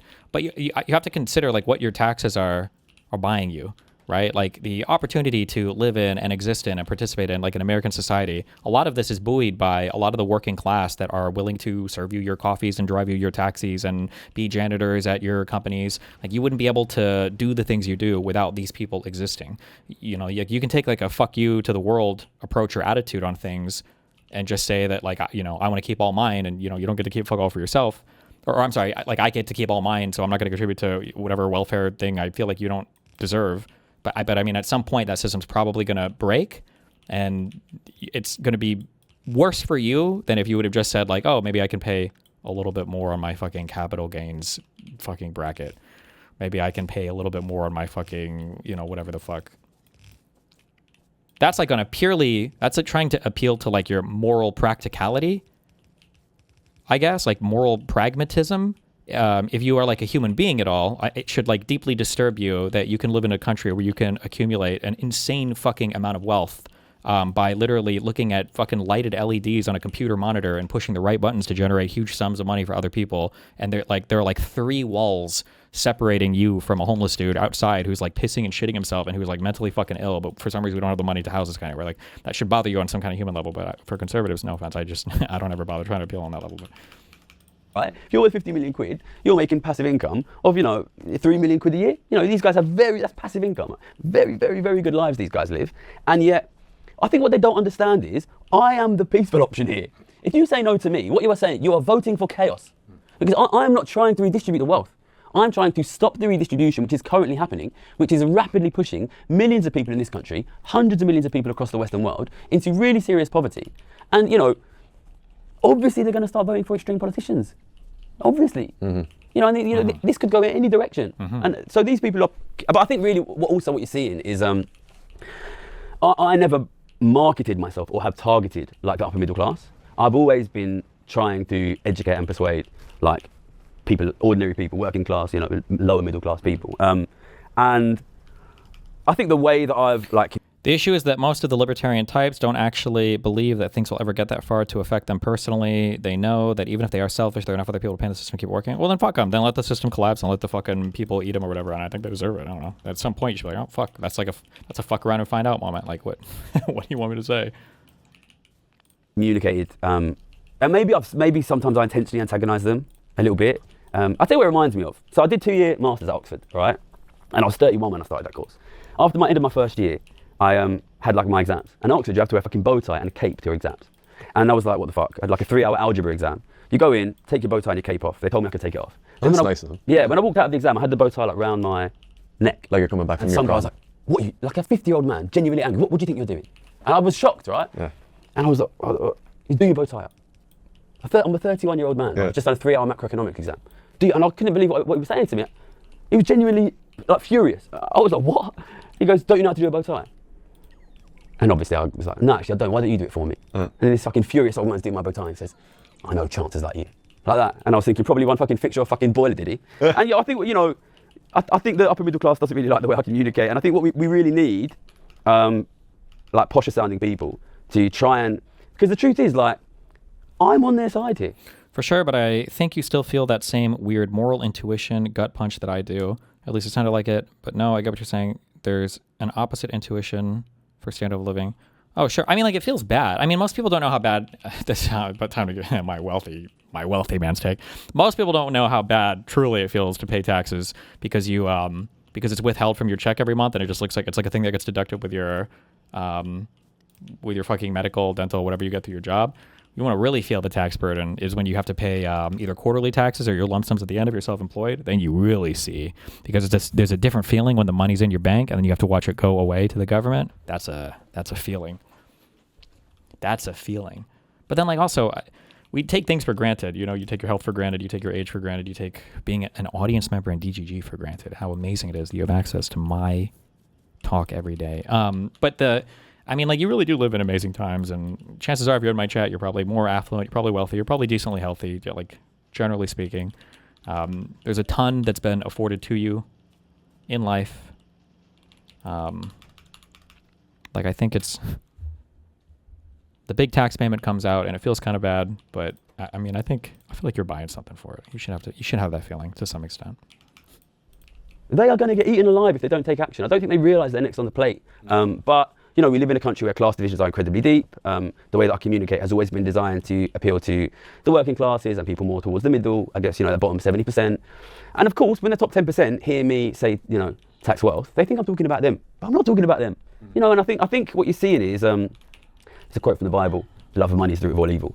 You know, these guys view themselves as the rich, you know, and they don't realise that the real threat is the extremely rich who are going to come and eat them. Gary Stevenson. Can I do the most fucking annoying thing? I don't know when the fuck this started to get popular. It's the dumbest shit.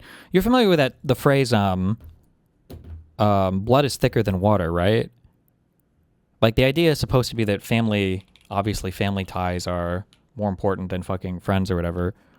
Somebody made this, somebody fucking invented this stupid fuck saying of, like, the blood of the covenant is thicker than the water of the womb. This is a fake ass phrase. I hate everything in society. I hate society, okay?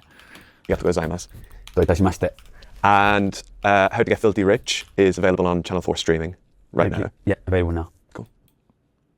Do you have to buy it how do you get rich? I'm just curious how you do get rich.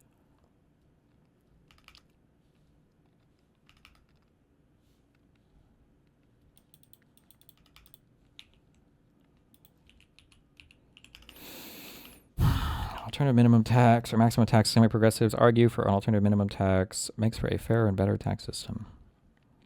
Yeah, my sister was a business owner, and tax season was brutal for her. I grew up broke, so tax season was great for my family. I just think it's a small thing. Oh.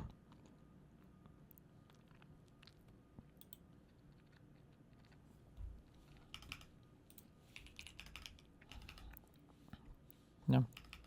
Good to be here. Great to have you here in New York. Our last meme. What do we got? Thanks for having me. Good to be here. Some are saying that she appears to be a sympathizer with some of those radical policy calls, eliminating the Senate, defunding the Department of War, ending all deportations. How do you see it? Yeah, look, I think that there are so many issues where about 2/3 of Americans are in agreement with each other and in disagreement with the president. And my focus is on those things, right? 2/3 of Americans. And conservatives. There's so much shit that we could fucking get done if we just need the fucking... I wonder if we can make like an agreement with conservatives. Like, listen, you know, we'll let you guys have the House in 2030. We won't run any candidates. If you just let us, like, can we govern for like 4 years and like get some shit that we all agree on done without you guys having to suffer? Because they don't even give you wins, even if they know that everybody would agree with it, because they're so reluctant to give you any economic wins at all or any political wins at all. Like, it's so fucking cringe, dude. Americans disagree with the Trump tax cuts for the wealthiest Americans. 2/3 of this country believe that wages ought to be higher. Even most Republicans think we ought to raise the minimum wage more than we have. Most Americans believe that we ought to have health care for everybody. There's a version of it I've proposed. There's obviously lots of different versions of how to do that. But that's something most people agree with each other on. Most people are against President Trump's health care cuts. many of which will go into effect next year, I think kind of cleverly timed to come just after the election. So that to me is where the center of gravity of the country meets the center of gravity in my party. And that's what my focus is on when I'm traveling around the country. I go to a lot of places, including more conservative places. We were in Nebraska recently. I was in Arkansas campaigning. Whoa. And those are the things people most want to know about. How is my life going to be different depending who's in charge? So you just pitched to them healthcare because that does top the list for a lot of people. They're concerned about the affordability issue when it comes to healthcare. Right. I'm surprised even to see that topping gas, food prices, housing prices even. It sounds like you're pitching Medicare for all. So what do you see? Well, you remember we had a whole debate. I know that. I'm sorry. This will just forever be fuck me, I guess, or something. I'm just not. I just don't ever believe that Americans care about gas. I'll never believe it. Never have. Never will. I'm sorry. I just can't. I don't. I can and I don't. I can and I don't. I don't. Healthcare though. Whoo! That monthly bill. That's a kick in the fucking ass. And anytime you got to touch the hospital, you better believe they're coming for that ass. They're coming for that wallet. Over this back when I was running for president. I favored something we called Medicare for all who want it. The idea is that there is that publicly available plan, but we're not going to force anybody onto it. I still think that's the right answer. And it's interesting, some of the critics of that plan before have come to embrace it now. I think it would be a good policy. But yeah, the cost of healthcare, the cost of gas, obviously through the roof as a direct result of President Trump breaking his promise not to start a war and what's going on in the Iran war. These are the things I'm being asked about when I'm on the road.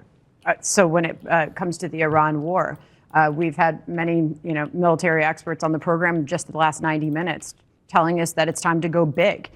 At this point in the war, I know you've been very critical of how long we have been in it, and you feel that President Trump has broken his promise to the American people. Well, not I feel. He made a specific promise and then he did something else. So at this point, good correction. Based on where we are, what would you like to see happen next if you were advising President Trump? Well, if I was advising President Trump, I'm trying to try that scenario on for size.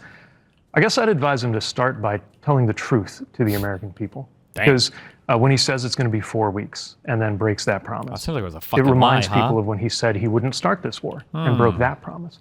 When he says he will settle for nothing less than unconditional surrender and regime change, and then changed his mind, backpedaled, and agreed to a framework for a ceasefire that was very different.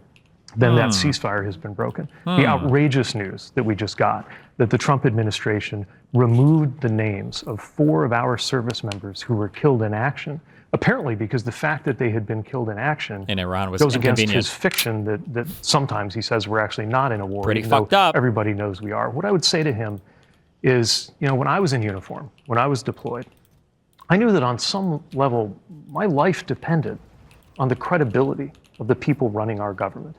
And American lives depend on him telling the truth, even when it's hard. Do you agree with removing Iran's nuclear capabilities?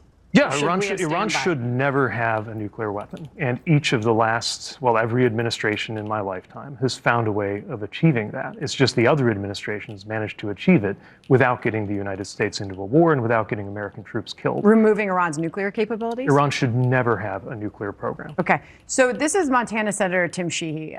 He was on Fox and Friends. This is back on June 22nd, and he said this, listen. What's worse than a forever war in the Middle East is a forever war right here on our streets. Just down the road, 9/11, the Iranians want to bring that war here. They want to create a global caliphate of Sharia law and kill all of us. And that's not a theory. That's what they actually tried to do every day. So I think we have to remember that. And, having our troops fight them there is far better than us fighting them here. Get a thought there. That is almost word for word what they told us when we were sold the war in Iraq. Remember in 2003, they said if we don't go in, invade Iraq, take down Saddam Hussein, if we're not fighting him there, we're going to wind up fighting him here. And that war in Iraq made America weaker. This war on Iran is making America weaker. Folks at home, look, 6 months ago, at least where I live in Michigan, you didn't have to get up in the morning and worry about the Strait of Hormuz. You didn't have to know where it was. It wasn't affecting your life. Now, folks from my neighbors in Michigan to people coast to coast in this country are paying more for gas, more for diesel.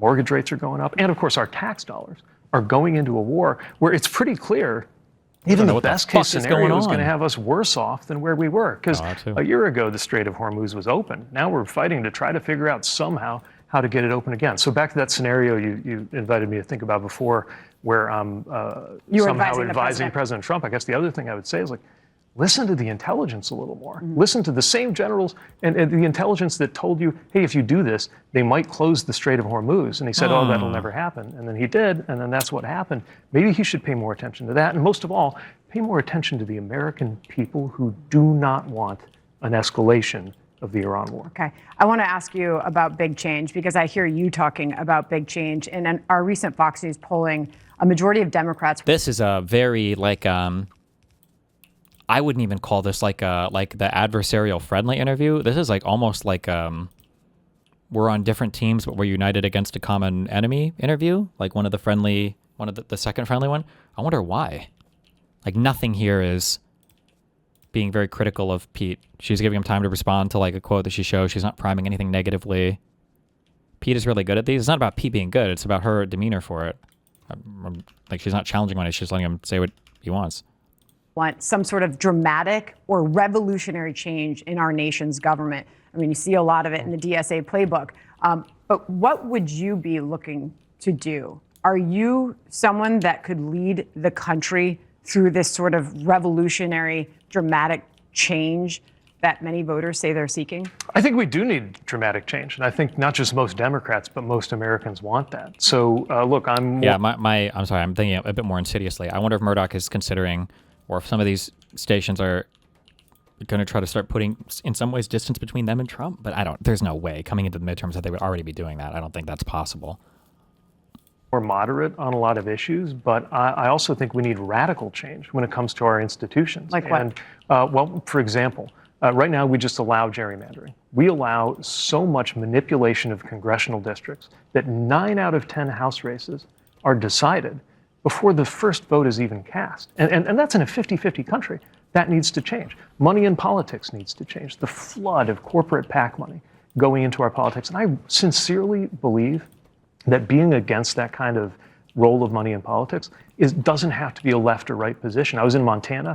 There's a bipartisan initiative there. It's going to voters on the ballot. It's called the Montana Plan, that would do something about money in politics. I personally believe that we ought to have a constitutional amendment about this to clear up that corporations are not the same thing as people, and that money, flooding money into campaigns out of corporate treasuries, is not the same thing as a person using their right to speech. So, look, that's ambitious. That's definitely a big change, especially talking about a constitutional amendment. But we've changed we've amended our Constitution more than 25 times. And you're willing to do so. I want to ask you about the Supreme Court. Rewind the tape. This is June 11th. You suggested this. Watch. We have to deal with a Supreme Court that is now a rogue Supreme Court. Nowhere in the Constitution does it say that. Do you think if the leftists hadn't already poisoned the well on Pete back in 2020, that he would get their support now? I don't know if Pete could survive the black vote because he's gay. Not to be mean, but that would be a big one to overcome. There have to be 9 Supreme Court justices.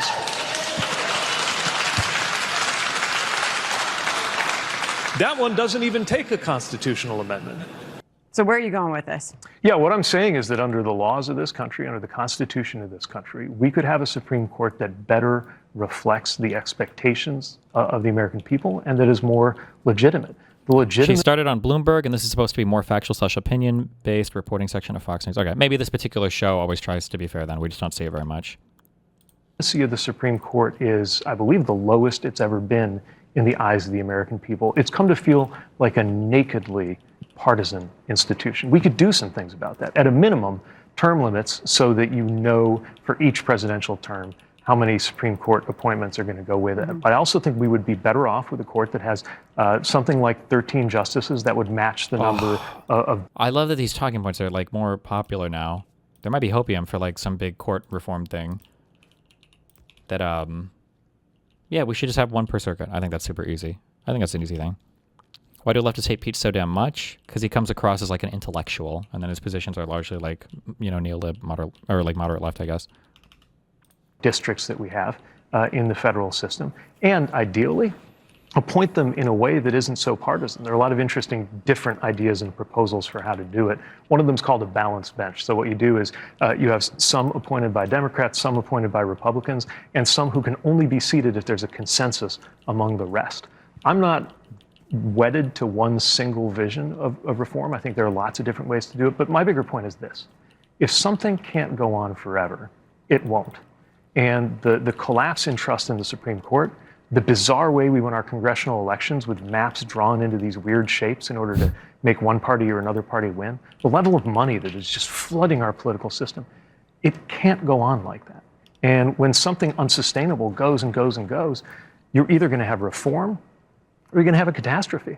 I want it to be reform, and I don't think that has to be a partisan issue. Got it. Fox News polling also asks about immigration and deportation. Our new polling shows that just 7% of Americans think that illegal migrants should be allowed to remain in the United States. Yet, I just read the This is a crazy number from a Fox News poll. Deport only those illegal immigrants who have been charged with crimes, but allow others to remain in the U.S. and eventually qualify for citizenship, polled at 62%, a big majority, not even a plurality, would deport all illegals and allow all illegals to stay. 62%. That's a Fox News poll? Is this supposed to be of all voters? That's crazy. allowed to remain in the United States. Yet, I just read the DSA playbook, Democrats, Socialists of America, and they want to let everybody in.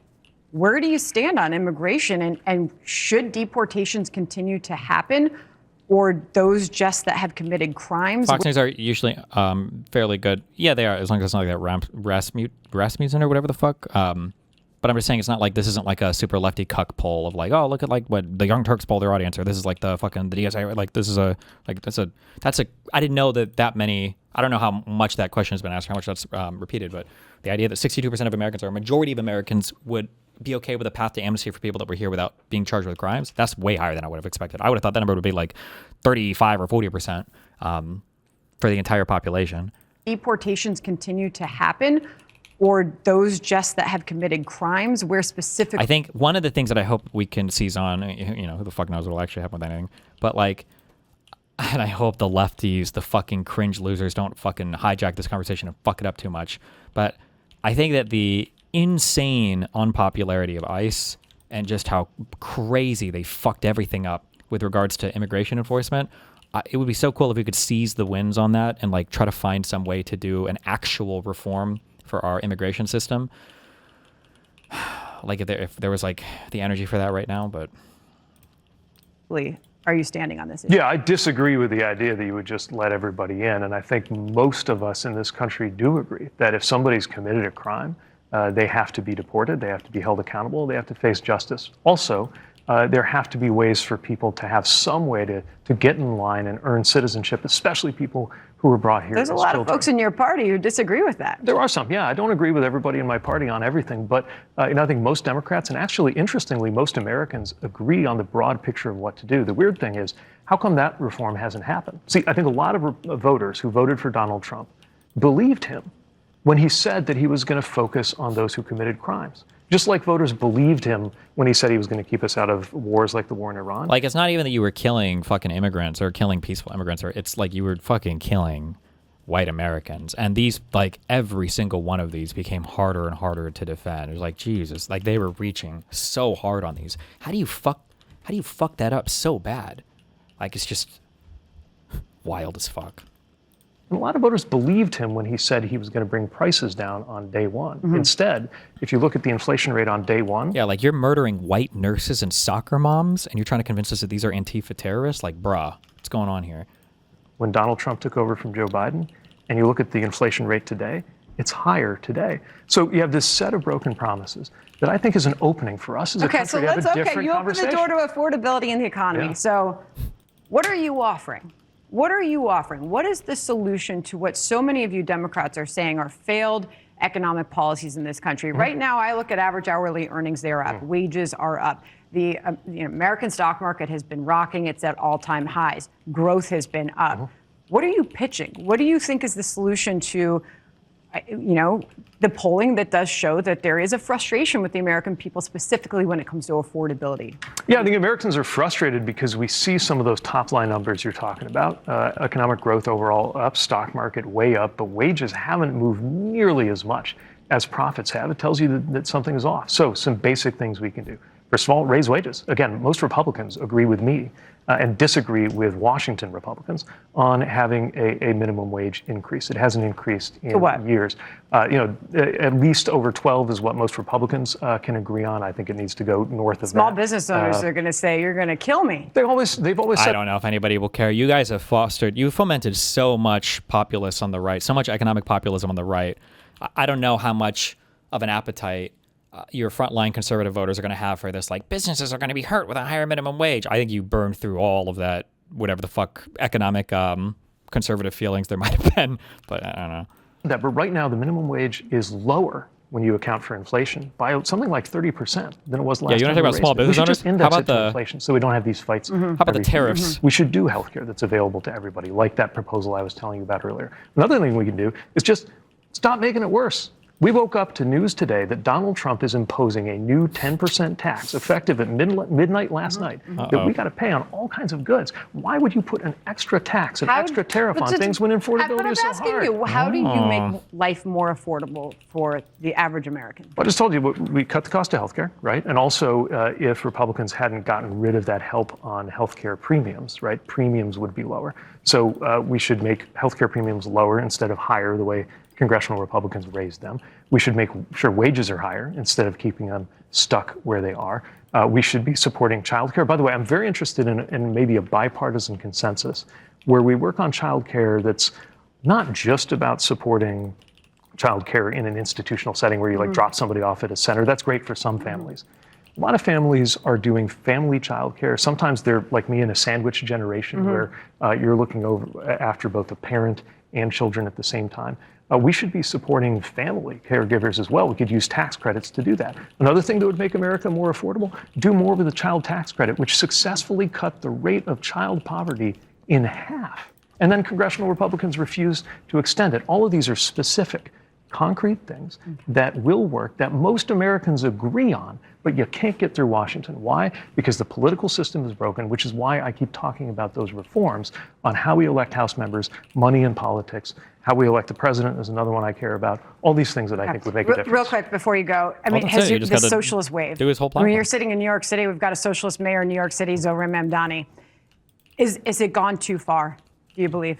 Look, there's always going to be some people in my party who go too far for me, people I disagree with. If you pick the 5 or 10 or 15 furthest left people in our party, they're going to, by definition, disagree with a lot of others. But there's so much that we do, in fact, agree on. And I think one of the reasons why you see people who run on a promise of... Call it out? We don't know, I don't know how you say this nicely, no minstrel shows or whatever? Like, no, I would never fucking...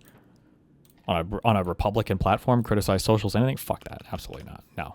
Shaking it up, whether it's a DSA candidate on the left or whether it's someone like Donald Trump, is because people can tell that the system we have is not just showing its age, it's letting us down. That system can change. There's a way to do that that is not destructive. What kind of Democrat are you? I mean, we've got blue MAGA, we've got socialists. What are you? Look, there's label after. I don't know. I'm a Pete Buttigieg Democrat. I think I'm a common sense Democrat. But of course, everybody thinks that their ideas are common sense to them. And you're running for president? I'm not running for anything. I'm helping people who are, because this is a very important election where people are seeing that their everyday lives, from the price of gas to healthcare, is on the line. And I think a lot of people who generally prefer a Republican president still want to see some kind of balance, some kind of check, some kind of restraint, and are considering, maybe for the first time in a long time, voting for a Democrat for Congress. Oh, shit. Really interesting stuff. Appreciate you coming by today. Thank you so much, Mr. Secretary. Thanks for having me. All right, come back soon. All right. Wow. What? Of course, they've had a very successful summer in Hassan primaries, Slappa. like here in New York City, but of course, a big test Yesterday. What am I watching this comes for? on Tuesday in Michigan. And be sure to tune in a new hour of the whole story with. Oh, is he skinwalking my audio issues?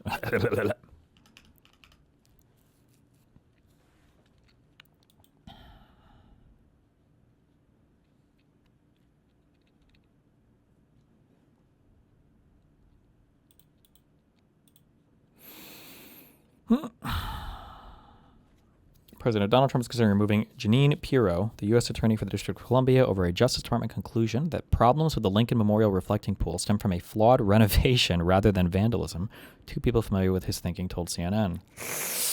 He's going after all them women.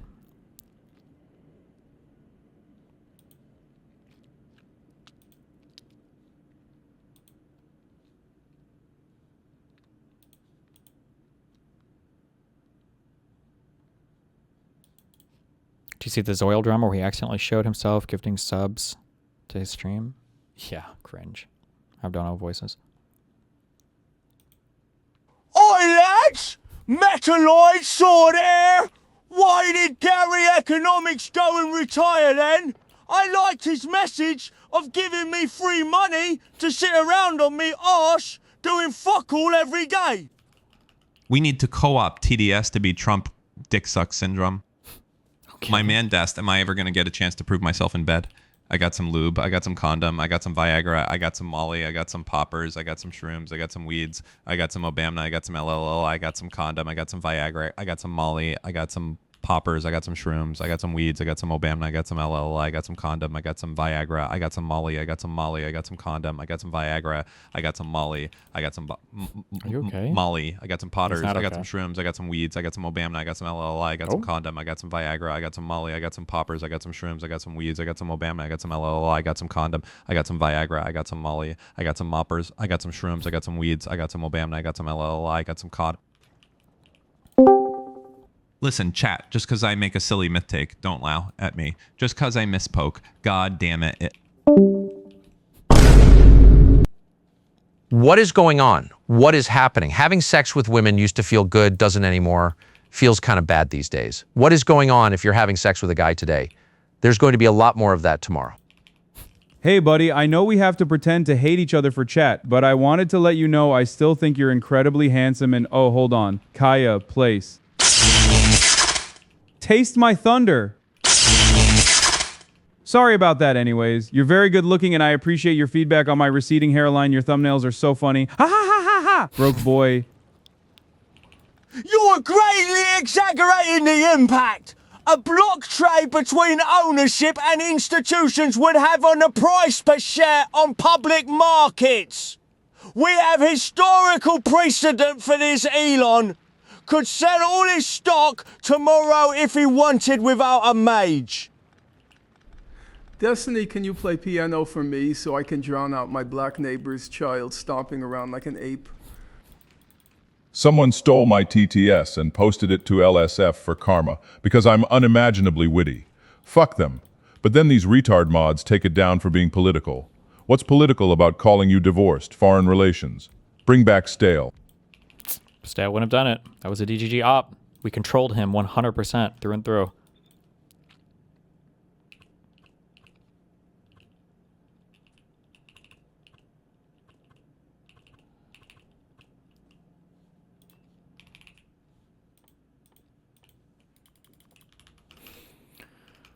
All right. Good job. I love you guys. We'll be back tomorrow. Stay safe.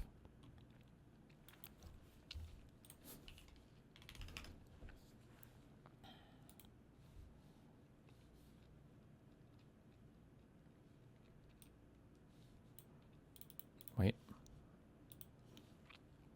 Wick, crew, chick, or chic, I guess. Cold, nail, horn, nose, whisker, hair.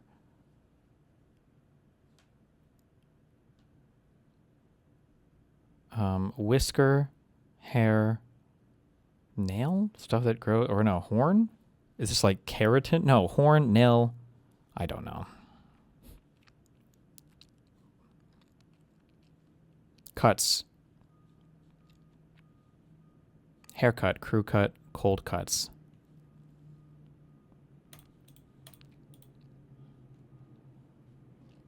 And then hair, whisker, horn? No. Hair, metal, something metal, nail metal? Fuck. Hair.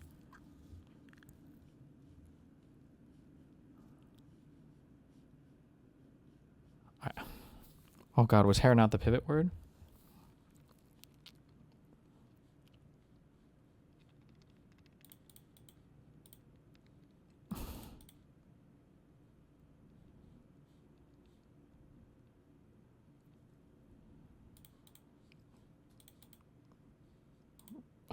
Was it wick? What? I can't believe I lost one of these.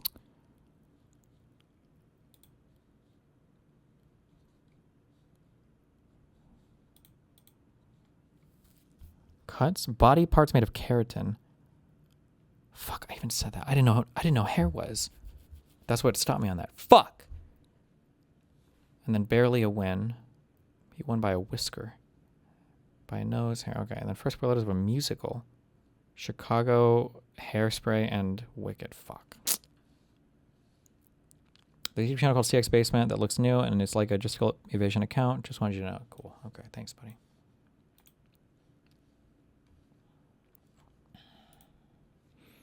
Needless, Myrrh, Backstreet, T-Set, NSYNC, Sage, Flyby, Nag, Champa, Mint, Byway, Bug Fix, Rhythm, Forest Lane, Hunter, and Alley.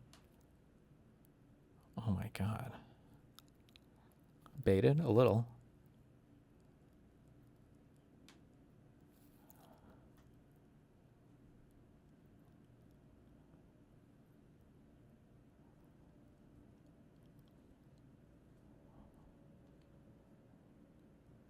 What the fuck? A back street, an alley, a lane, and a byway, maybe? Ooh, okay. A lane is a road, less travel. Okay.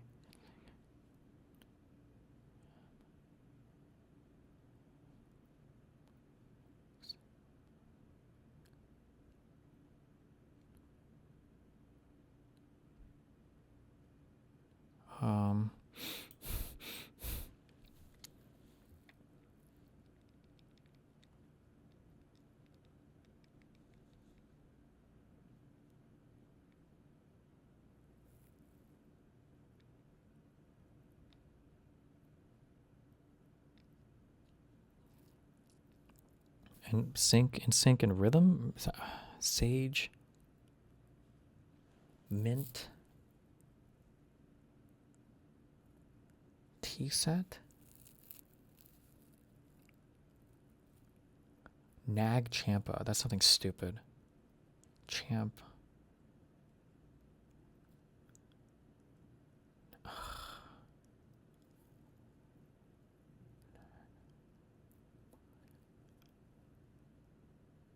Oh. God, I'm a genius. Tease, Nag, Bug, and Needle. Oh my God, that's got to be the purple one. Jesus, okay.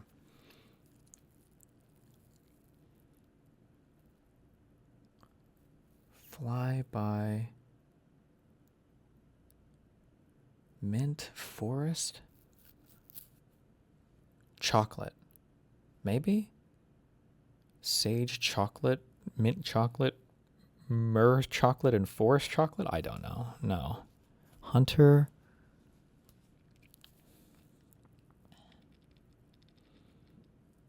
I don't know what the fuck myrrh is. Is that one of the things that they brought to Jesus? Like in the major? I don't know what the fuck this is.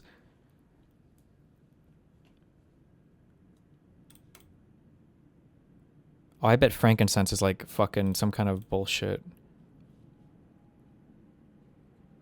Oh, I don't know. Never mind. No. Flyby, rhythm.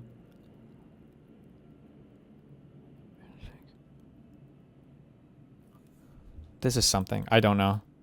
This is like, oh my God. And sync, Hunter, Flyby, and rhythm.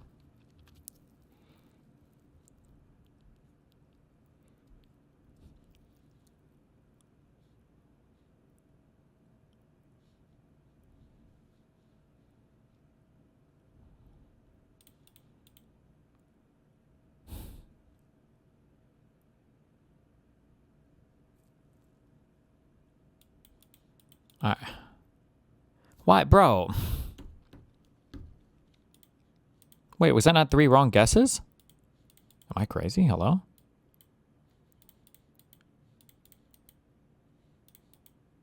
What? How many do you normally get? Oh, maybe you get 4. No, do you normally get 4 in this? Was it always 4? Bro, fuck this game. It was Forest Hunter. Oh, Shades of Green? Sage? Oh my god. Why is the only Val? Really?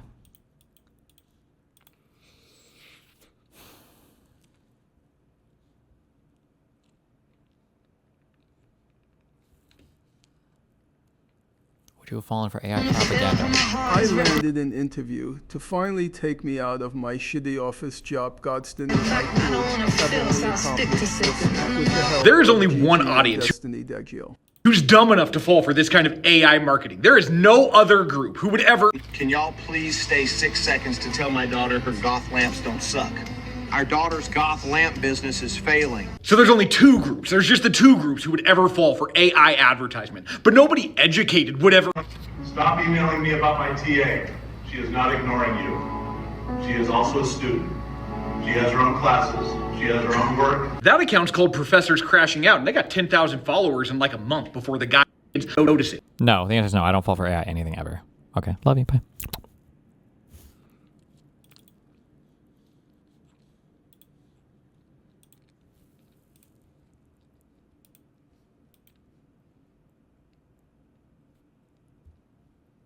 Digital ground game thing. Well, I'm hosting them. Good luck.